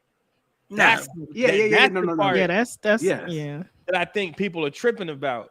Right. But then again, they are professional athletes. So Scottie might got that pill on deck. You know what I'm saying? Testosterone be real high. He got that blue chew popping. You feel me? Not the blue chew. Blue chew won't even popping like that back then. Right. Whatever was popping back then, he got it. Judon said Pip really could have been the GOAT if it wasn't for her. He got the drink from the gas station. I don't know what. Listen, nah, yeah, I just too much. Like I said, can you have an episode in one day that is 2 to 4 times, whatever? Yes. Sure. Can you have that every night, every day for the 23 years? I'm not trying to hear it. You know why? Because when I come back from playing basketball, I'm tired. I might take a nap.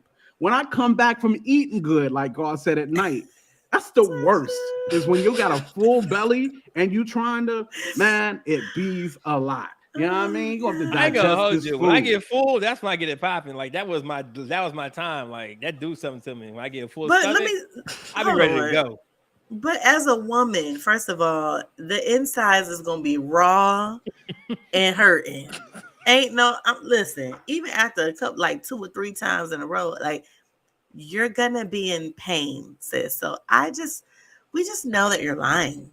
Yeah, well, listen, it didn't there's different kinds of sexual activity. So, I mean, she could be talking about maybe they just had other things popping off too. Sure. You know what I mean? Like maybe he won't in there. Maybe she was doing, maybe. You know what I'm saying? There's just use your imagination. I agree. That is true. You know what I mean? Maybe so she likes pain to get to where we need to go. So Brina's that is what it is. It's a lie. I think we all think that she was capping. I just couldn't imagine it. Listen, I just could not imagine it. And again, I'm a big dude and I'm a little older. I mean, maybe the testosterone levels ain't as high as they need to be. In my 20s, I could see this, right? But I won't, I wasn't married in my 20s, so I didn't get to have all this fun until later. But I just can't see it. No, she said for 23 years. That means he would have been in his late 30s, early 40s. And no, I'm not trying to hear it. Wait, Tasha said maybe Pip ain't working with nothing. I mean, that's what people saying too. Like maybe he ain't working with nothing. Either way, that would be wild. That would be very. I'm sorry. I'm just saying this man tall as Jax. That would be crazy. Like that would be a whole. Just pure comedy. That's not necessarily how it works. Terrible. Like your height don't necessarily always determine. I'm just saying. Yeah. So I mean, I don't know. That's what they say out here. So that's what it is. Exactly. That's all. I be having to go. Or if he's super quick. Yeah, Destiny. I mean, it's possible. Shouts out to Destiny in the chat, by the way. Or if he's super quick. Yeah. Wow. But possible. No, I don't think it's possible. I think it's possible in a day. I don't think it's possible for 23 years straight. Indeed. That's it. Yeah. So that is what it is. Charles. Yo, these comments is taking me out. We're Karen because she ain't saying nothing. She must be asleep. Fell asleep. You know she done fell asleep. Yeah. People look like old girl from the Popeyes meme hunched over on the bed.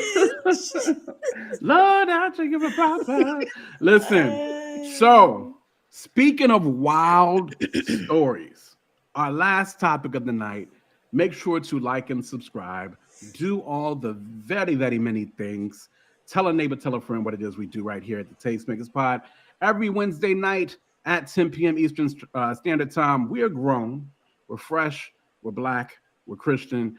And if you know other people who are fresh, grown, Black, and Christian like that, you should invite them into what it is we do here in this space. They don't got to be Black. Whites are invited as well. Whites are invited too. So here's the thing about the white-Black collide thing with this show, right? Thanks for mentioning that. Everybody is welcome to partake in the Tastemakers Pod. But I want to be clear. This is for Black folk. You know what I mean? Like we aim it towards It's us being able to. So if you don't know and you are of another persuasion, Black folk don't always get to walk the earth, especially here in America, and just totally be themselves and let their hair down. There's a lot of code switching and different things of that nature that has to happen sometimes for us to keep jobs or just survive or just get home safely after a police stop. So this is a space where we come to just let our hair down.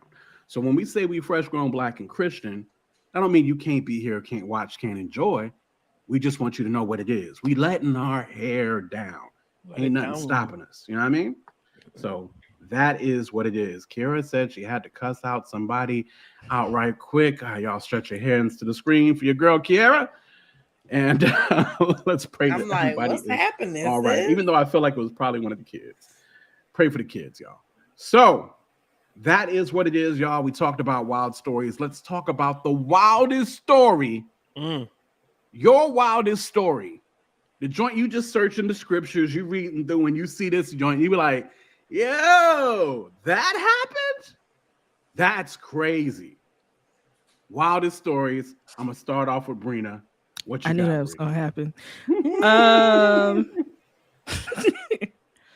Let's see. I got 3, and I'm trying to only one because other people can't be taking other people's. No. I'm not gonna take any from anybody else, but I think the one I'm gonna go with is the story of Eutychus.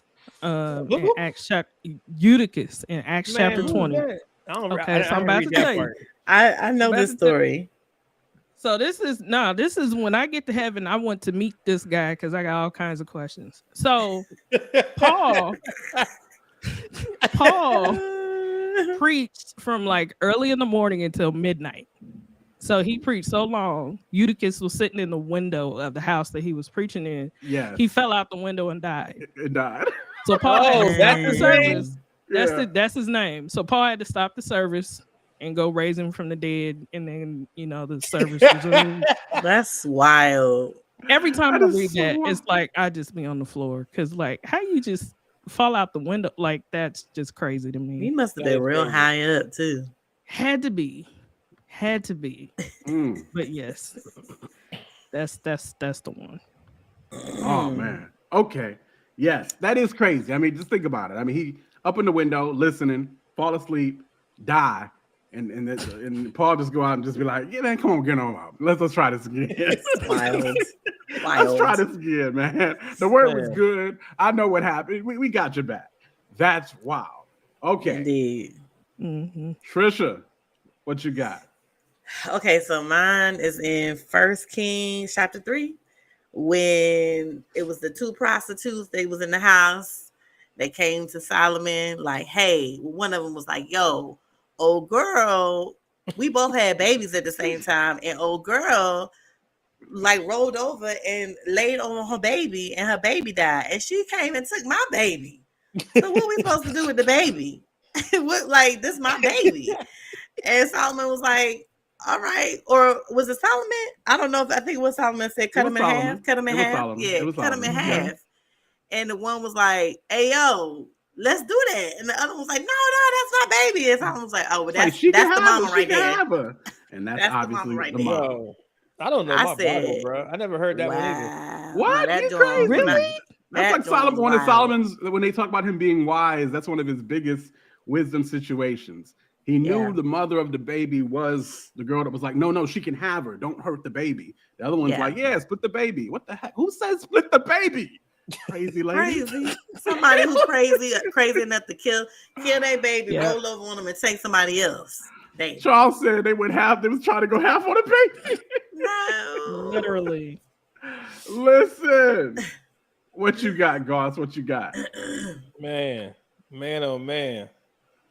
I think for me, oh man, the Israelites, bro, like, yo, them niggas was out here marching for a while. Like, they was out here lost. Like, yo, like, for real. Like, how you in the wilderness that long? Like, oh my God, I think about that daily. Like, fam, for real. Like, you out here, what was supposed to be a 2-week journey, God was like, nope, you ain't learned your lesson yet. You know what I'm saying?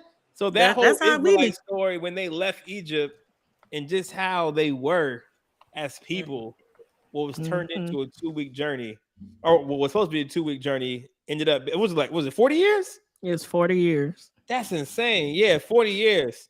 Now, you know, I'm low-key a pastor, so there's a whole word in this. So it was wild because, like, what else are we doing out here? And we keep going in circles that was supposed to be only 2 weeks. And we out here going around the same thing that we ain't conquered in 40 years or however many years. I'm just like, yo, that story's crazy. I never want to be like the Israelites. Yo, okay. Yep. So just the crazy wilderness of it all. I hear that. Listen, so y'all left me with options. There's so many crazy joints in the Bible. Y'all really left me with options. John actually mentioned Lot and his whole situation, escaping Sodom, wife turning to salt. Of course, the angels, I won't even, him offering his daughters up to the people outside of the angels. And then the daughters getting Lot drunk because they know the bloodline had to go on and sleeping with their daddy. I was going to use that one, but I ain't. That's a freezy. That's a give me. We won't even pass the offering on that one. This is crazy right here. This is also borderline gangster. No, this is gangster. All right. So the tribe, the 12 sons, the Israelites, right? The 12 sons and their father Jacob is they joined up with this other community. I can't think of what it is. And they kind of just, filling each other out, right over the case. Maybe I think it was like Haram and Shechem, and some was named Shechem. And they together and they kind of filling each other out. And they want to come together with the Israelites and they want them to join with each other and whatnot. And they're like, yeah, we're thinking about it, whatever the case may be. Well, anyway, Shechem falls madly in love with Dinah, which is one of their sisters, right? This story gets me every time. Where he rapes Dinah. He rapes Dinah. So Levi and Simeon is like, you know what? But he comes back, he apologizes. He's like, look, I want to make an honest woman out of her. I know what I did was wrong, but let's make it happen. Let's be a family. Let everybody come together. Simeon and Levi is like, look, let's do it. You right. Let's do this thing. But check it out. If you're going to be part of Israel, the tribe of Israel, you're going to have to be circumcised, player. You're going to have to be circumcised. So all the men in their camp get circumcised. Chop it off. And while they are in pain, Simeon and Levi roll up in that joint with their swords and kill everybody. How you gonna rape my sister and try to join up, yo? What you think this is? What you think this is, man? That was definitely some gangster. It was it really was so for real. Freaking gangster there. I was gonna go definitely in the house of Absalom too, but I ain't go that way. I ain't want to go that. It was just crazy. I don't know that story either. Yeah, dude. It can go crazy. Corey, I'm gonna need you to read your Bible. I was gonna see what stories y'all were gonna take because I had like 3 or 4. I am an Old Testament baby. Like I love the Old Testament got all the dope stories. All of so them. many. And all the ratchet stories are in Judges. Yes, Judges has the wildest stuff for sure. Just how we don't even talk about how ratchet Samson was. Like we don't talk about how ratchet Samson was. Sure. We talk about him just from a hero standpoint, but no, he was ransom. He was like, I seen her and I got to have her. And that led by his flesh. Yes, exactly. Indeed. So I mean, there's just so many stories and whatever the case may be. Like I said, we could talk about David's son raping his own sister, then his brother trying to kill him because of it. So we can go crazy. It gets so crazy. Many things. But anyway, that is trying to see what y'all got in there. Judon said God made Ezekiel eat dookie. Yo, he did. Did he eat? I think I do remember something like that. Yes, it was when he was lying down and he was having him to roll over and do different things like that. There was something like that, Judon. Ezekiel was doing a lot of stuff. Yeah, God told him to do Ezekiel, freaky Ezekiel. Well, not quite. Reed just said that joint is a Game of Thrones episode. Yeah, where do you think they get that joint from, man? All that stuff is in the scriptures, man. That's why if anybody try to tell me the Bible is boring, I'm looking at you like you ain't read it, player. You ain't read it, player. That's it. True. You have not read it. So I actually enjoy and have a desire to teach, especially Old Testament. I mean, don't get me wrong, I love Jesus, but I love the Old Testament and just the whole setup of how that introduces Jesus. And I really feel like fully understand what God was doing for this set of people and how Jesus really enters the scene without understanding the Old Testament and all that God had to deal with these people as he pulled them apart, set them apart, cleaned them up, loved on them, and then they acted a whole fool, and then consequences came and yada, yada, yada. Yeah, that story, Mr. Legacy Jones, is crazy. I still be kind of like the one with the when the bear he killed the kids. Right? Oh, with those kids, it was calling Elijah Baldy. Yeah, and those bears came out the wood and ate them. Yeah. Yeah. That's a tough read. Yeah. So I mean, just cocaine bear. That's who it was. Cocaine bear in the street. Did y'all see that movie? No, nobody should ever see that movie. But that's true. A waste of millions of dollars. Hold on, but John H. That wasn't before the plagues, though, was it? When God? No, that was before the plagues. You're right. When God almost snatched Moses' whole situation up. Oh, he was mad. God almost. Yeah, that was before the plagues. I think John H. is right. Yeah, and it's a real small joint. Was this his wife that saved him, John? His wife Miriam saved him, right? By cutting off the baby's, by circumcising the baby or something like that, or touching the babies. I thought it was him. Brina, what you got? It was Moses' wife. Yeah, because she circumcised the baby, and then like God's anger like subsided. Yes. Because he was trying to not do it. Yeah. Which is so crazy. In grand scheme of things, you think that's such a like small thing, but back then it was like, nah, this is what God was giving very specific instructions to his people. Yeah. Yes. And if you wasn't trying to do it, you out of here. Yeah. Out of here. Cats was dying from touching the Ark of the Covenant. Like, I told you not to touch it. I told you not to touch the stove, player. I told you not to touch the stove. You're dying. You're gonna be dead. Listen. Cat, they was having to pull people out of the tent because they didn't go in right. Oh no, you done came in here incorrect. They pulling cats out by a rope out of the holies of holies. That was all bad. Listen, man. Like I'm saying, the scriptures is just. It's the best-selling book ever, you know. It really is. It's really beautiful to read. I have a hard time calling it beautiful stories because these things actually happen, and I never want to say stories. You know what I mean? But when our life happens, we do be calling them stories too. Like that story when you went to, you know. But anyway, never want cats to look at it and think that they fake out here. Kiera on here talking about the Elijah, yeah.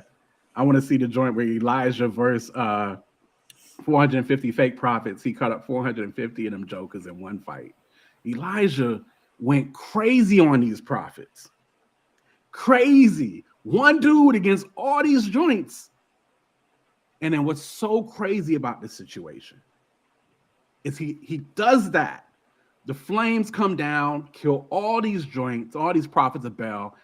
He's like, yo, I'm the illest out here. And all it took was one woman to be like, yo, in 24 hours, I'm going to kill you. And he forgot all of that stuff and he ran for his life. As soon as he got word that Jezebel was trying to kill him, he had just slaughtered all these cats in the name of the Lord. And the Lord had his back, all his joints.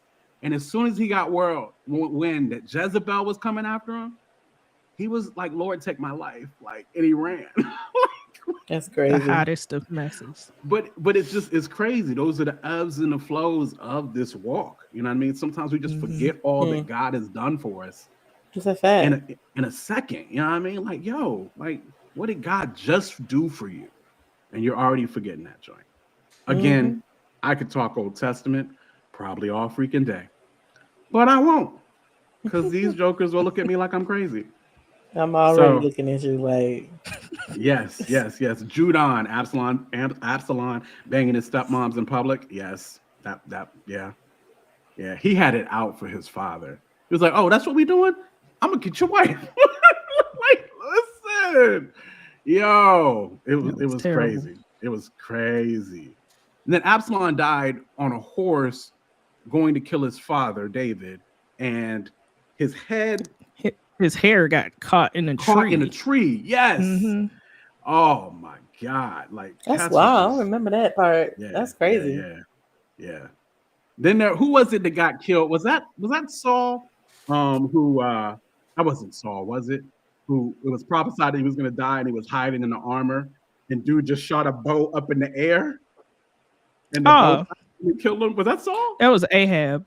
Ahab, yes, Jezebel's husband. Thank you, Brina. That's what I was thinking. Brina. Yes, Ahab. It was prophesied. Yo, you're gonna die tonight. You're gonna die in this war. You're gonna die. My dude is hiding.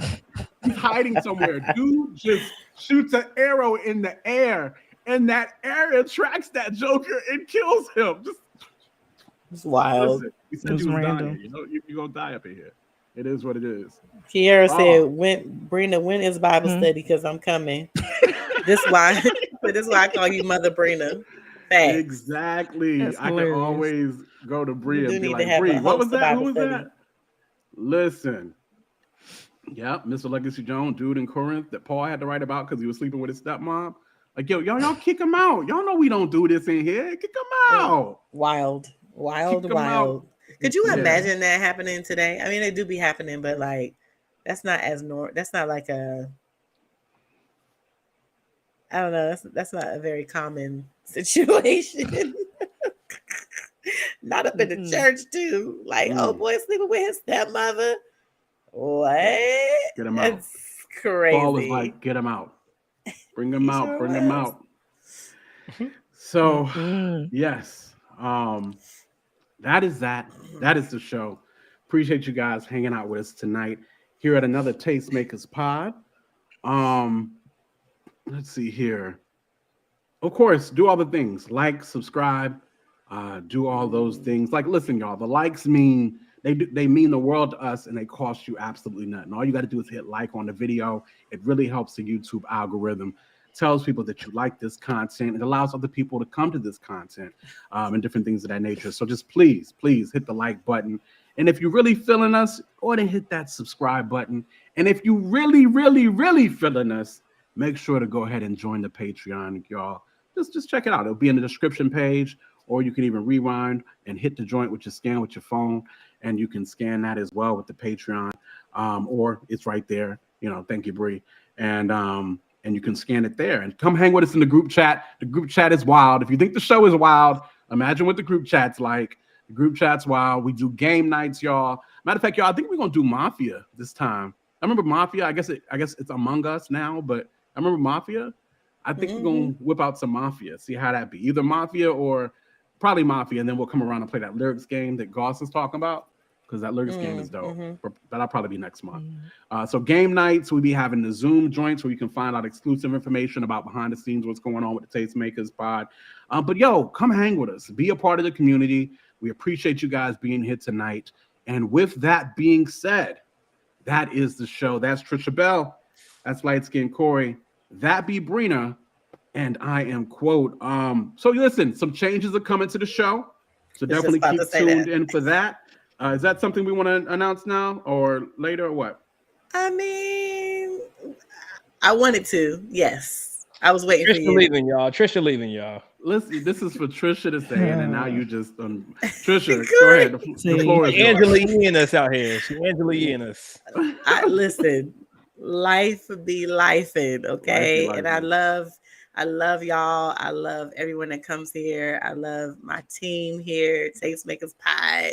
And I'm still going to be around, you know what I'm saying? But I am unable to continue right now. And my last day will be next Wednesday. So we got to make it a good show. So, yeah. Indeed. Of course, y'all give it up for Trisha. She has been here with us since the beginning. Really kind of handpicking Trisha, Brina, and Corey for this show and the consistency that they all have shown. Like we do this every Wednesday night, you know what I mean? And sometimes cats have to, bounce out for a week or whatever because it's been crazy, and just schedules is hectic. And when you're a mother and you got a husband and you got kids and you got work and you got all that kind of stuff, I get it, I understand, because I know what I have to go through to try to make it as a father. And of course, most responsibilities do be on the mothers more so than the fathers. I definitely think that is how it is a lot of times. So I totally get it. With that being said, we appreciate Trisha for being with us. We know she'll be around. We expect to see her around. I would even be surprised if we end up seeing her on the screen sometime or another. I hope so. Even after the joint. But listen, with that being said, that does put us in the Breakfast Club situation where we're gonna have cats coming in and just hanging with us, and we're gonna see if we can get that chemistry. Of course, shouts out to Tasha. Tasha's gonna be around. Of course, y'all are gonna see Kiera as well.